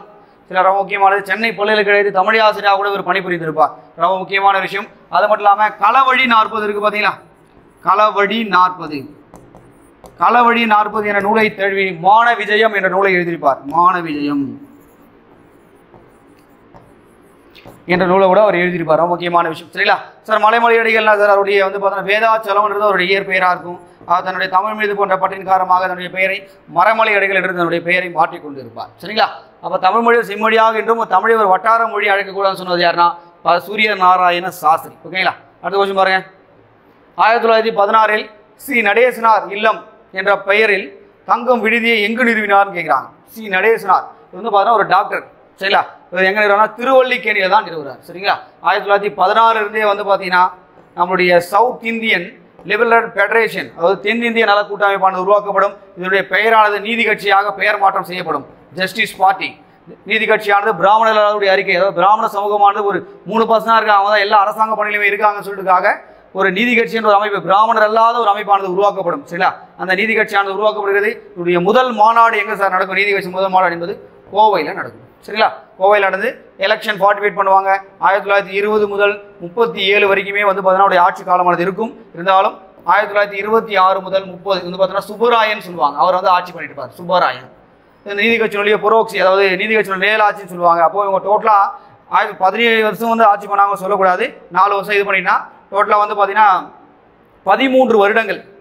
சரிங்களா? 13 வருடங்கள் தான் இவங்க தமிழ்நாட்டை ஆட்சி செய்தார்கள் நீதி கட்சி அவர்கள். அந்த நீதி கட்சியுடைய பெயரானது கடைசி காலகட்டத்தில் திராவிட கழகமாக 1944 சேலம் மீட்டிங்கில் வந்து பார்த்தீங்கன்னா பெரியார் அண்ணாதுரை அவர்கள் மாற்றம் செய்யப்படுறார்கள். திராவிட கழகத்தில் பிரிந்து அண்ணா திராவிட முன்னேற்ற கழகம் அண்ணா திராவிட சொல்றாரு திராவிட முன்னேற்ற கழகம் 1949 ஆரம்பிக்கப்பட்டிருக்கும். ஓகேங்களா? எல்லாம் அந்த விஷயங்கள் தெரிஞ்சு வச்சுட்டு போங்க. ஓகேங்களா சார்? அப்போ சி நடேசனாரோட இல்லாமல் வந்து எங்கே சார்னா திருவல்லிக்கேணி மருத்துவர். அது மட்டும் இல்லாமல் வரி இல்லையில் பிரதிநிதித்துவம் இல்லை என்று சொன்னவர் யார் அப்படின்னு பார்த்தீங்கன்னா அப்படியே சி நடேசனார் அவர்கள் தான். சரிங்களா? ஞாபகம் வச்சுங்க சார். அடுத்து போலவா சார்? அடுத்து ஆதி திராவிட மகாஜன சபா என்ற அமைப்பை உருவாக்கியவர் யார் அப்படின்னு பார்த்தீங்கன்னா இரட்டைமலை சீனிவாசன் அவர்கள் தான் உருவாக்கியிருப்பார். அனைவராலும் தாத்தா என்று அறியப்பட்டவர் யாருன்னா இவர் தான். சரிங்களா? இவர் அவர்கள் 1923 சென்னை மாகாண சட்டமன்றத்திற்கு தேர்வு செய்யப்பட்டவர் நீதி கட்சியின் சார்பாக. சரிங்களா? 1893 வந்து ஆதி திராவிட மகாஜன சபையானது உருவாக்கப்பட்டிருக்கும். ஒரும் திராவிட மகாஜன சபையை கூட கேட்பாங்க. சரிங்களா? ஒரும் திராவிட மகாஜன சபை என்பது 1891 அயோத்திதாசர் அவர்களால் ஆரம்பிக்கப்பட்டிருக்கும். ஆனால் இவர் வந்து ஆதி திராவிட மகாஜன சபா. அது மட்டும் இல்லாமல் பூனா ஒப்பந்தத்தில் சைன் பண்ணது இவர் தான். முதல் வட்டமேசை மாநாடு, 2வது வட்டமேசை மாநாட்டிலும் அம்பேத்கருடன் கலந்து கொண்டவர் யாருன்னா இவர் தான். தென்னாப்பிரிக்காவை சென்று காந்தியடிகளை சந்தித்து வந்தவரும் யாருன்னா நம்முடைய இரட்டைமலை சீனிவாசன் அவர்கள் தான். சரிங்களா சார்? சிங்காரவேலர் யார்ப்பா? சிங்காரவேலர் வந்து பார்த்தீங்கன்னா மே தினம் ரொம்ப முக்கியமானது. தொழிலாளன் என்ற பத்திரிகையை அவர் தொடங்கியிருப்பார். தொழிலாளர் வர்க்கத்துக்காக மிக சிறந்து பாடுபட்ட ஒரு கம்யூனிஸ்டியவாதி அவர். ஓகேங்களா? இவர் வந்து பார்த்தீங்கன்னா 1923 மே 1 உழைப்பாளர் தினம் முதலாக சென்னையில் கொண்டாடப்பட்டது. அப்போ தொழிலாளன் என்ற ஒரு பத்திரிகையும் அவர் தொடங்கியிருக்கார் சிங்காரவேலர். சரிங்களா? அடுத்து MC ராஜா. சார் MC ராஜா வந்து பார்த்தீங்கன்னா இவர் தான் ஒடுக்கப்பட்ட சமுதாயத்தில் தேர்ந்தெடுக்கப்பட்ட முதல் சட்ட மேலவை உறுப்பினர் யாருன்னா இவர் தான். 1920 முதல் 26 வரைக்குமே நீதி கட்சியின் சார்பாக சட்ட மேலவைக்கு தேர்ந்தெடுத்து செய்யப்பட்டவர். ரொம்ப முக்கியமான ஒரு பர்சன். சரிங்களா? MC ராஜா. அது மட்டும் இல்லாமல் அகில இந்திய ஒடுக்கப்பட்டோர் சங்கம், அகில இந்திய ஒடுக்கப்பட்டோர் சங்கம் 1928 உருவாக்கப்பட்டிருக்கும். அதுக்கும் வந்து பார்த்தீங்கன்னா அவர் தலைவராக அவர் இருந்துட்டு ரொம்ப முக்கியமான ஒரு ஆள். சரி, MC ராஜா. அது மட்டும் இல்லாமல் பறையர் பஞ்சமர் என்ற வார்த்தைகளை வந்து யூஸ் பண்ணக்கூடாது, ஆதி திராவிடர்னு சொல்லிட்டு யூஸ் பண்ணுறதுக்காக சட்டசபையில் மசோதாவை கொண்டு வந்தவரும் MC ராஜா அவர்கள் தான். சரி, நல்லா படிச்சுட்டு போகணும். அப்போ ஆதி திராவிட மகாஜன சபா என்பது இரட்டைமலை சீனிவாசன். ஓகேங்களா? அடுத்த கொஸ்டின் பாருங்க சார். அடுத்து திருக்குறள் வந்துச்சு. இந்த மாதிரி திருக்குறள் நிறைய கேட்பாங்க சார், கொஞ்சம் பார்த்துக்கலாம். சொல்வளமும் நற்பண்பும் உடையவர்கள் தாம் பேசும் எதை அறிந்து பேச வேண்டும். அதாவது சொல்வளமும் நற்பண்பும் உடையவர்கள் அப்படின்னா அவங்களுடைய அவை அறிந்து பேச வேண்டும். சரிங்களா, இங்க பாருங்க சார், அவை அறிந்து, சரிங்களா, அவை அறிந்து ஆராய்ந்து சொல்லுக சொல்லின் தொகையறிந்து தூய்மை ஆள்பவர். தூய்மை ஆள்பவர் நற்பண்புகளில் சிறந்து விளங்குபவர். அவர் வந்து பார்த்தீங்கன்னா ஒரு அவைக்கு பேச போறார் அப்படின்னு பார்த்தீங்கன்னா அந்த அவை அறிந்து அவர் எல்லா விஷயங்களும் தெரிஞ்சா கூட அந்த அவைக்கு என்ன பொருத்தமான விஷயங்களோ அந்த விஷயங்கள் மட்டும் தான் அங்கே பேசணும். அதான் அவை அறிந்து பேச வேண்டும் சொல்லுவாங்க. சரிங்களா, அப்போ நல்லா வந்து பார்த்தா எல்லா சொற்களையும் தன்மையும் அறிந்த ஒரு அறிஞர் அந்த அவையில் இருக்கக்கூடிய மக்களுக்கு என்ன புரிதல் ஏற்படுகிறதோ இல்லை அந்த மக்களுக்கு என்ன விஷயங்கள் சொல்லணுமோ அந்த விஷயத்தில் சொன்னால் அவங்க புரிஞ்சுப்பாங்களோ அந்த விஷயத்தில் சொன்னால் மட்டும்தான் அது வந்து பார்த்தீங்கன்னா நல்ல விஷயமா அந்த அவையை அறிஞ்சு அவங்க பேசுவாங்க. ஓகேங்களா, சொல்வளமும் நற்பண்பும் உடையவர்கள் தாம் பேசக்கூடிய அவையை அறிந்து பேச வேண்டும். சரிங்களா, அடுத்த கொஸ்டின் பாருங்க. அடுத்து ஆண்மையினுடைய கூர்மை என திருவள்ளுவர் கூறுவது என்னன்னு கேட்கிறாங்க. ஆண்மையினுடைய கூர்மை என்பது பகைவருக்கு உதவுதல். சரிங்களா, அதாவது பேராண்மை என்ப தருக்கண் ஒன்று கால் ஊராண்மை மற்றான் எதற்கு அப்படின்னு கேட்குறாங்க. சரி, அதாவது ஆண்மை அப்படின்றது என்ன சொல்றாங்க பாருங்க. ஆண்மை என்றது என்னன்னா பகைவரோடு போரிட்டு வெற்றி பெறுவது. ஆனால் அந்த பகைவர் துன்பத்தில் இருக்கும்போது அவர் உதவி செய்தல் என்பது அந்த ஆண்மையினுடைய கூர்மை என்று வள்ளுவர் சொல்றார். சரி, அந்த குறள் ரொம்ப முக்கியமானது. சரிங்களா, அப்போ அந்த பகைவருக்கு உதவி செய்யற மாதிரி தான் அதாவது ஆண்மையினுடைய கூர்மை. ஆண்மை என்றால் பகைவரை வந்து பார்த்தீங்கன்னா எதிர்த்து போரிட்டு வெற்றி பெறுவது. ஆனால் அந்த பகைவருக்கே நீ வந்து பார்த்தீங்கன்னா என்ன பண்ணணும், அவரே நீங்க வந்து பார்த்தீங்கன்னா உதவி பண்ண அப்படின்னா அதுதான் வந்து ஆண்மையின் கூர்மை அப்படின்னு சொல்லுவாங்க. ஓகேங்களா, அடுத்த கொஸ்டின் பாருங்க. சரி, அடுத்து அரசரை அவருடைய டேஸ் காப்பாற்றும் கேட்கிறாங்க. அரசரை அவருடைய குற்றமற்ற ஆட்சி தான் காப்பாற்றும். இங்க பாருங்க சார், இறை காக்கும் வையகம். இறை என்றால் இங்க அரசன் அவர்கள் இந்த உலகத்தை காப்பாற்றுவார். ஆனால் அவரை அது காப்பாற்று அப்படின்னா முறை காக்கும் முட்டாசையின், அதாவது அவருடைய நீதி நேர்மை தவறாத ஆட்சியானதான் அவரை காப்பாற்றும். அதாவது குற்றமற்ற ஆட்சி தான் அவரை காப்பாற்றும். அந்த உலகத்தில் உள்ள மக்களை எல்லாரையுமே அரசன் காப்பாற்றுவான். ஆனால் அரசன் என்பவன் அவனுடைய குற்றமற்ற ஆட்சியான அவருடைய செங்கோல், அதாவது குற்றமற்ற ஆட்சி தான் அவனை காப்பாற்றும். சரிங்களா, அடுத்த கொஸ்டின் பாருங்க. யாருடைய செல்வம் சான்றோரால் ஆராயப்படும் அப்படின்னு கேட்டிருக்காங்க. சரிங்களா, சான்றோரனா நல்லவங்க. சரிங்களா, அவங்க பொறாமை உள்ளவனுடைய செல்வம் தான் ஆராயப்படும். சரிங்களா, பொறாமை உள்ளவன் அதாவது அவ்விய நெஞ்சகத்தான் ஆக்கமும் செவியான் கேடும் நினைக்கப்படும் அப்படின்னு சொல்றாங்க. சரிங்களா, பொறாமை கொண்டவருடைய செல்வமும் பொறாமை இல்லாதவனுடைய வறுமையும் சான்றோரால் ஆராயப்படும். அப்போ பொறாமை அப்படி கொண்டவனா செல்வத்தை பார்ப்பாங்க, பொறாமை இல்லை அப்படின்னா பார்த்தீங்கன்னா வறுமையை பார்ப்பாங்க. அதான் சான்றோருடைய இது. சரிங்களா, அப்போ யாருடைய செல்வம் சான்றோரால் ஆராய, செல்வம் என்றால் பொறாமை உள்ளவன், வறுமை என்றால் பொறாமை இல்லாதவன். சரிங்களா, வறுமைனா பொறாமை இல்லாதவன். ஓகேங்களா, சார் அடுத்த கொஸ்டின் பாருங்க. சார் அடுத்து மாணிக்க வாசகர் எந்த பாண்டிய மன்னனுடைய அரசவையில் இருந்தார் அப்படின்னு கேட்டிருக்காங்க. ஓகேங்களா, எந்த அரிமர்தன பாண்டியன். சரிங்களா, இவர் வந்து பிறந்த ஊர் என்பது திருவாதவூர். சரிங்களா, இவருடைய நூற்றாண்டு என்பது 9ஆம் நூற்றாண்டு. சரிங்களா, ஆளுடை அடிகள் அப்படின்னு சொல்லுவாங்க. ஆளுடை அடிகள் சொல்லுவாங்க இவரை. சரிங்களா, இவர் முக்கியமான நூல் என்பது திருவாசகம். திருவாசகத்துக்கு ஒருவாசுக்கு உருவார் என்று வளர் அவர்கள் பாராட்டியிருப்பார். சரிங்களா, அது மட்டும் இல்லாமல் இறைவனுக்கு வந்து பார்த்தீங்கன்னா இவருக்காக மாணிக்கவாசகர் இறைவனுக்கு வந்து என்ன பண்ணியிருப்பார், என்னென்ன விஷயங்கள் பண்ணியிருப்பார் பாருங்க. நிறைய பரியா ஆகியிருப்பார். அதாவது நிறைய வந்து குதிரையா மாற்றிருப்பார். பிட்டுக்கு மண் சுமந்தவர். இந்த மாதிரி எல்லா விஷயங்களுமே வந்து பார்த்தீங்கன்னா மாணிக்கவாசகராக இறைவன் வந்து செய்திருப்பார். அப்போ இவர் வந்து 9ஆம் நூற்றாண்டு அரிமர்தன பாண்டியன் என்பது அவருடைய அரசவை புலவர். அது மட்டும் இல்லாமல் இவர் எழுதிய அந்த திருக்கோவை ரொம்ப முக்கியமானது. பாவிய பாடிய வாயால் கோவை பாடுகள்னு சொல்லும் போது திருக்கோவை பாடுவார். இந்த திருக்கோவை என்பது 400 பாடல்களை கொண்டது. சொல்ல ரொம்ப முக்கியமானது. அடுத்து திருவாசகம் என்பது சார் திருவாசகம் எவ்வளோ சார் இருக்கும் அப்படின்னு பார்த்தீங்கன்னா அதில் டோட்டலாக 658 பாடல் இருக்கும். ரொம்ப முக்கியமானது. அது ஒரு எக்ஸாம்பிளுக்கு இருக்காங்க, நிறைய வாய்ப்புகள் இருக்கு. ஓகேங்களா, அப்போ மாணிக்க வாசகர் அப்படின்னா அரிமர்தன பாண்டியன் என்பது அவருடைய அரசவை என்பது மறக்கவே கூடாது. சரிங்களா, அடுத்த கொஸ்டின் பாருங்க. அடுத்து பின்வருவனவற்றில் தவறானதை தேர்வு செய்யுங்கன்னு கேட்குறாங்க. பார்க்கலாம்.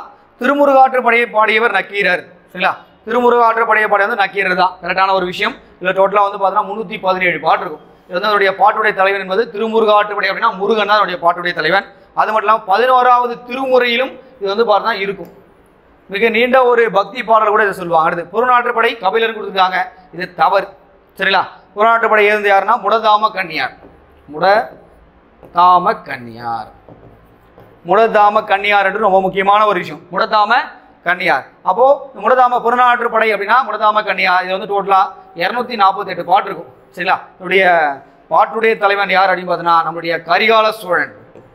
கரிகால சோழன். சிறுபான்ற்று படை நல்லூர் நத்தத்தினார். ரைட்டான ஒரு விஷயம் தான். சரிங்களா?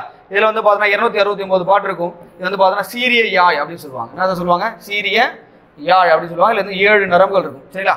அது மட்டும் இல்லாமல் சிறுபான்ற்று படை என்பது எதை பற்றி சொல்லும் அப்படின்னு பார்த்தீங்கன்னா எந்த சிறப்பை சொல்லுவோம் அப்படின்னு பார்த்தீங்கன்னா வேலூர்.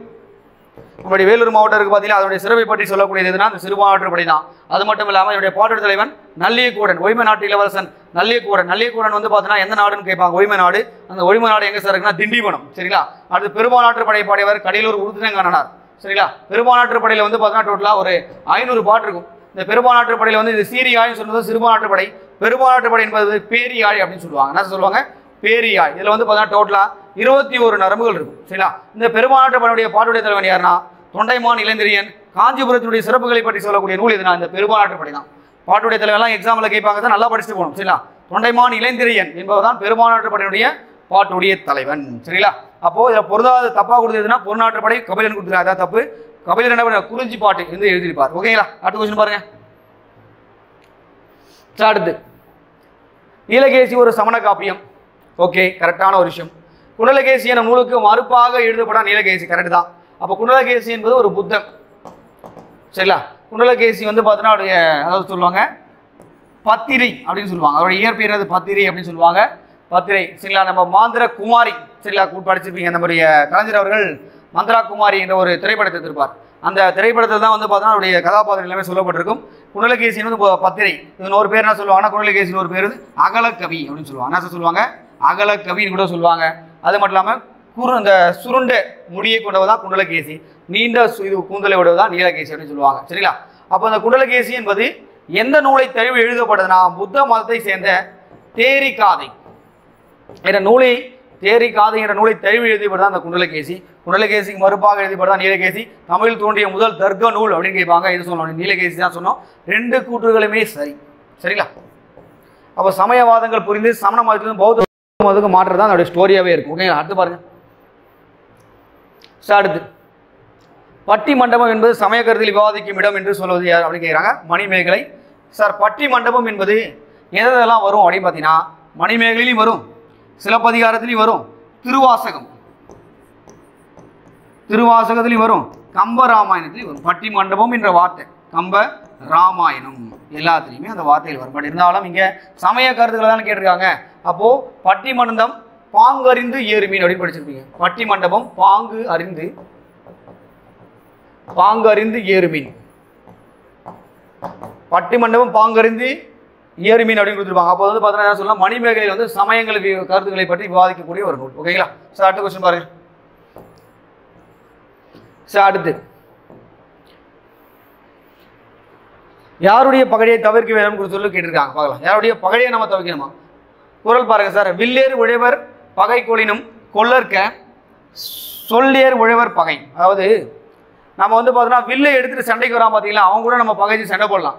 ஆனால் சொல் திறமை சொல்லுவார்னு சொல்ற மாதிரி அவங்க கூட நம்ம வந்து பார்த்தா பகை கொள்வது சொல் திறமை, அதாவது அறிவாற்றலில் சிறந்து விளங்கக்கூடிய சொற்களை நம்ம பகைத்துக் கொள்வது என்பது ரொம்ப தீங்கானு சொல்லிட்டு வள்ளுவர் சொல்லியிருக்காரு. அப்போ யாருடைய பகையை தவிர்க்க வேண்டும்னா சொல்லர் பகையை தவிர்க்க வேண்டும். ஆனால் நீ வில்லு எடுத்துட்டு வர பார்த்தீங்கன்னா அவங்களோட நீ சண்டை போடலாம். ஆனால் சொல் திறமையில் அதாவது பார்த்தோன்னா அந்த கற்ற சபையிலே ரொம்ப சிறந்து விளங்கக்கூடிய அவங்க கூட சொல்லக்கூடிய அந்த சொற்களை நம்ம பகைத்துக் கொள்வது என்பது ரொம்ப தீங்கானதுன்னு சொல்லிட்டு வள்ளுவர் சொல்லி. அப்போ சொல்லேறு உழவர் பகை. சரிங்களா? அடுத்த கொஸ்டின் பாருங்க. அடுத்து வருவது குறைவாக இருந்தாலும் ஆனால் ஒரு செலவினம் சரியாக இருந்தால் அதில் தோல்வி இல்லை. மேற்கொண்டு நீங்கள் என்ன ஊகிக்கிறீர்கள் கேட்கிறாங்க. அது வந்து வள்ளுவர் சொன்ன விஷயம் தான். இங்க பாருங்க, வருமானம் குறைவாக இருந்தாலும் வெளியேற்றத்தை கவனமாக நிர்வகித்தால் ஒருவர் துன்பமின்றி வாழலாம். அதாவது ஆகாறு அளவிட்டதாயினும் கேடில்லை, போகாறு அகலாக்கடை. அதாவது வருமானத்துக்கு ஏற்றவாதான் செலவுகள் பண்ணணும்.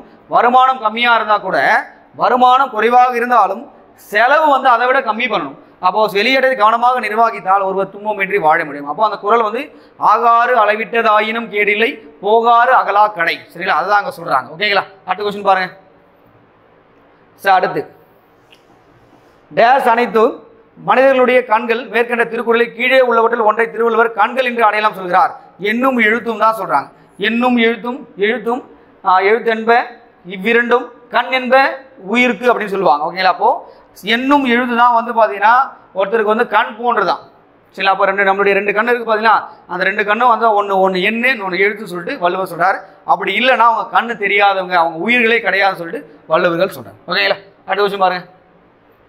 ஸோ அடுத்து கல்வி கரையில காஞ்சி இப்படி சொன்னவர் யார் அப்படின்னு பார்த்தீங்கன்னா, கல்வி கரையில காஞ்சி சொன்னவர் திருநாவுக்கரசர். திருநாவுக்கரசரை பற்றி நிறைய எக்ஸாம்பிள் கேட்டிருக்காங்க சார். இவருடைய வந்து பார்த்தீங்கன்னா அப்பர் அப்படின்னு கூட சொல்லுவாங்க. அப்பர் என்று சொன்னவர் திருஞான சம்பந்தர் சொல்லியிருப்பார். இவருடைய நூற்றாண்டு என்பது 7ஆம் நூற்றாண்டு.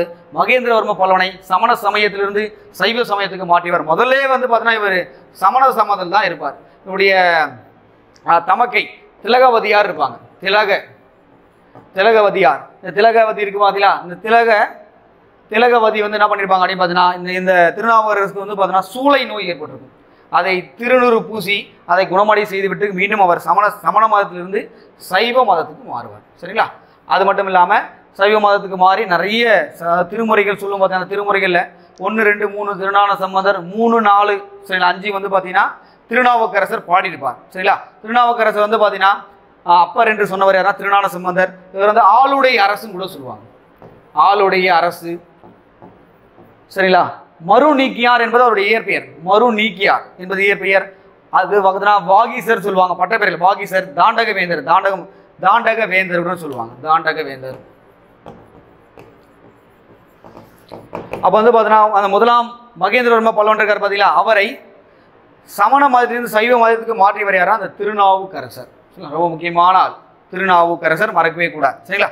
சார் அடுத்த கொஸ்டின் பாருங்க. சார் அடுத்து இந்த 4ம் 5ம் அரசர்களினுடைய ஒளியை வெளிப்படுத்துகின்றன. திருவள்ளுவருடைய கூற்றுப்படி அரசனுடைய 4 நற்பண்புகள் என்னன்னு கேட்கிறாங்க. இந்த 4ம் 5ம் அரசனுடைய ஒளியை வெளிப்படுத்துன்னு கேட்கிறாங்க. பார்க்கலாங்க. கொடையலி செங்கோல் குடி ஓம்பல் 4ம் உடையானாம் வேந்தற்கொடி. அவருடைய வந்து பார்த்தீங்கன்னா ஒளியா எதை சொல்றாங்க பாருங்க. முதல்ல நன்மை செய்யணும். நன்மை கொடை. சரிங்களா? கொடை கருணை. செங்கோல். சரிங்களா? நேர்மையா இருக்கணும். நேர்மைனா செங்கோல். சரிங்களா? கொடை நன்மை கருணை நேர்மை மற்றும் குடியோம் பல்னம். சரிங்களா? குடியோம் பல் அப்படின்னா அவரது மக்கள் மீது கொண்ட ஒரு அக்கறை. அப்போ இந்த 4 மட்டும்தான் அவர் என்ன சொல்லுவோம் பார்த்தீங்கன்னா அந்த ஒளி வந்து வெளிப்படுத்துகின்றன அப்படின்னு சொல்றாங்க. ஓகேங்களா? அப்போ கொடையலி. கொடை என்றால் அதாவது நன்மை செய்வது, அதாவது கருணை கூட சொல்லலாம், நேர்மை இது கூட சொல்லலாம். கருணை அண்ட் இது சொல். செங்கோல் என்றால் நேர்மை. அப்போ வந்து கொடை அலி என்றால் என்ன சொல்லுவாங்கன்னா நன்மை செய்வது, அதாவது கருணை செய்வது கொடை. அப்போ கொடை அலி செங்கோல் குடியோம்பல் 4ம் உடையானாம் வேந்தற்கு குழி. சரிங்களா? அப்போ அந்த சி தான் ஆன்சர். அடுத்த கொஸ்டின் பாருங்க.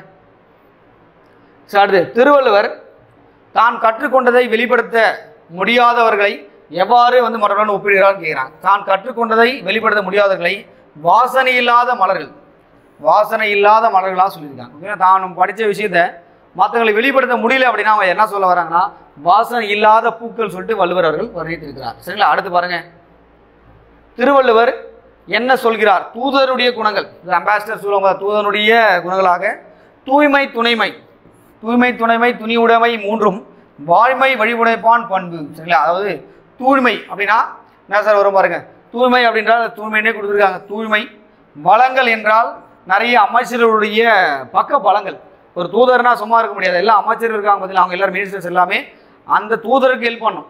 அப்போது அதான் வளங்கள், எல்லா வளங்களும் சரிங்களா இருக்கணும், ஹெல்ப் பண்ணுற மாதிரி இருக்கணும். அதுக்கடுத்து துணிவுடைமை, தைரியம் இருக்கும். சரிங்களா? அப்போது தூய்மை துணைமை துணிவுடைமை 3ன் வாழ்மை வழி உரைப்பான் பண்பு. இது வந்து பார்த்தீங்கன்னா ஒரு தூதவருடைய குணங்களாக சொல்லப்படுகிறது. ஓகேங்களா? அடுத்த கொஸ்டின் பாருங்க. சார் அடுத்த கொஸ்டின். திறனறிந்து சொல்க சொல்லை அரணம் பொருளும் அதனின் ஓங்கும் வில் அப்படின்னு சொல்றாங்க. குறளில் வந்து இடம்பெற்றுள்ள அதிகாரம் என்னன்னு கேட்கிறாங்க? சொல்வன்மை. திறனறிந்து சொல்லுக சொல்லை அரணம் பொருளும். நான் முதலே பார்த்த விஷயம் அவையறிந்து சொல்லணும்னு சொன்ன பார்த்தீங்கன்னா அதே மாதிரி தான் திறனறிந்து சொல்லுக. அதாவது ஒரு மனிதன் பிறந்திருக்கான், அவன் எந்த குடிப்பிறப்பு, அவனுக்கு என்ன ஒழுக்கம், என்ன எஜுகேஷன் படிச்சிருக்கான், என்ன வயதில் இருக்கான், அதை மாதிரி பார்த்து தான் அவனுக்கு வந்து எந்த ஒரு விஷயத்தையுமே நீ சொல்லணும். அப்படி வந்து பார்த்தோன்னா நீ தெரிஞ்சு சொல்கிற அப்படின்னா அது நல்ல விஷயமா சொன்னாதான் நல்லது, இல்லை என்றால் கெட்டதாக பார்த்தோன்னா சொல்கிறார். ஓகேங்களா? திறனறிந்து சொல்லுக சொல்லை அரணம் பொருளும் அதனும் ஓங்கும் வில். அதான் ரொம்ப சிறப்பான விஷயம். சரிங்களா? அப்போது அவனுடைய திறமை அறிந்து அவனுடைய குடிப்பிறப்பு, அவனுடைய ஒழுக்கம், அவனுடைய வயதை பற்றி நீங்கள் தெரிஞ்சுட்டு அவங்களோட ஒரு விஷயம் சொல்கிறீங்க அப்படின்னா அதுதான் சிறந்தது அப்படின்னு சொல்லிட்டு சொல்வன்மையில் சொல்கிறாங்க. ஓகேங்களா? அடுத்த கொஸ்டின் பாருங்க. தமிழகத்தில் வழவழைப்பாக்கப்பட்ட கற்கருவிகள் எங்கே சார் கண்டுபிடிச்சாங்க கேட்டிருக்காங்க. பையம்பள்ளி. சார் பையம்பள்ளி எங்கே சார் இருக்குது அப்படின்னு பார்த்தீங்கன்னா நம்முடைய திருப்பத்தூர் தாலுக்காவில் பையம்பள்ளி இருக்குது. இப்போ சார் வேலூர் மாவட்டத்தில் இருக்க திருப்பத்தூர் தாலுக்காவில் இருக்குது. இது வந்து பார்த்தீங்கன்னா கிமு 1000 சொல்லுவாங்க. இங்கே கண்டுபிடிக்கப்பட்ட பொருட்கள் சில கற்கருவிகள் கண்டுபிடிச்சாங்க. இங்கே இரும்பு உருக்கு தொழிற்சாலையும் இங்கே இருந்திருக்கு. சரிங்களா? அது மட்டும் இல்லாமல் இந்த தொழில் அகர்வாட்சிகளை பற்றி நிறைய கொஸ்டின்ஸ் வந்து கேட்பாங்க சார். இப்போ கொடுமணல் எங்கே இருக்குது அப்படின்னு கேட்பாங்க. கொடுமணல் எங்கே இருக்குது அப்படின்னு பார்த்தீங்கன்னா ஈரோடுல இருக்குது. சரிங்களா? ஈரோடு. இதில் வந்து பார்த்தீங்கன்னா இந்த கொடுமணம் அப்படின்னு சொல்கிற பார்த்தீங்கன்னா கொடுமணம் என்பது பதிற்றுப்பட்டில் கொடுமணம் என்பது கொடுமணலை குறிக்கக்கூடாது. இது வந்து பார்த்தீங்கன்னா என்ன சொல்லுவாங்கன்னா பதிற்றுப்பட்டில் சொல்லுவாங்க. சேர அரசர்களுடைய 10 அரசர்களை பற்றி சொல்லக்கூடிய நூல் தான் வந்து பதிற்றுப்பட்டு. இருந்தாலும் நம்மளுக்கு 8 அரசர்கள் தான் கிடைச்சிருப்பாங்க, 1ம் 10ம் கிடைச்சிருக்காது. சரிங்களா? அப்போ கொடுமணல் என்பது ஈரோடு. அப்புறம் வந்து பார்த்தா தூத்துக்குடி. சரிங்களா? தூத்துக்குடியில் என்னென்ன ஊர்கள் இருக்குது? சரிங்களா? இப்போ திருநெல்வேலி அங்கே என்னென்ன அகர்வாட்சிகள் பண்ணியிருக்காங்க. தூத்துக்குடியில் என்ன அகர்வாட்சி பண்ணியிருக்காங்க. பொருந்தல், திண்டுக்கல், ஆதிச்சிநல்லூர் எங்கே இருக்குது? சரிங்களா? இது மாதிரி வந்து பிளேஸ்கள் கேட்பாங்க. அரிக்கைமேடு, புதுச்சேரி சொன்னோம், பல்லாவரம், அத்திரம்பாக்கம், இது மாதிரி அகர்வாட்சிகள் செய்யக்கூடிய எல்லா பகுதியிலுமே உங்களுக்கு கேட்பாங்க. அது மட்டும் இல்லாமல் கேரளா, பட்டணம். இப்போ ரீசெண்டாக வந்து பார்த்தீங்கன்னா நம்மளுடைய பட்ஜெட்டில் தாக்கல் செய்யப்பட்ட அகழ்வாழ்வு களங்கள் கூட உங்களுக்கு எக்ஸாமில் கேட்குறதுனா நிறைய வாய்ப்புகள் இருக்குது. ஓகேங்களா? சார் இன்றைக்கி வந்து பார்த்தீங்கன்னா நம்ம அச்சம் தவிரில் இருக்கக்கூடிய அதாவது யூனிட் 8 இருக்கக்கூடிய வினாக்களை பற்றி நம்ம பார்த்தோம். இதே மாதிரி அடுத்த கிளாஸில் உங்களை வந்து மீட் பண்ணுறோம். ஓகேங்களா? பாய்.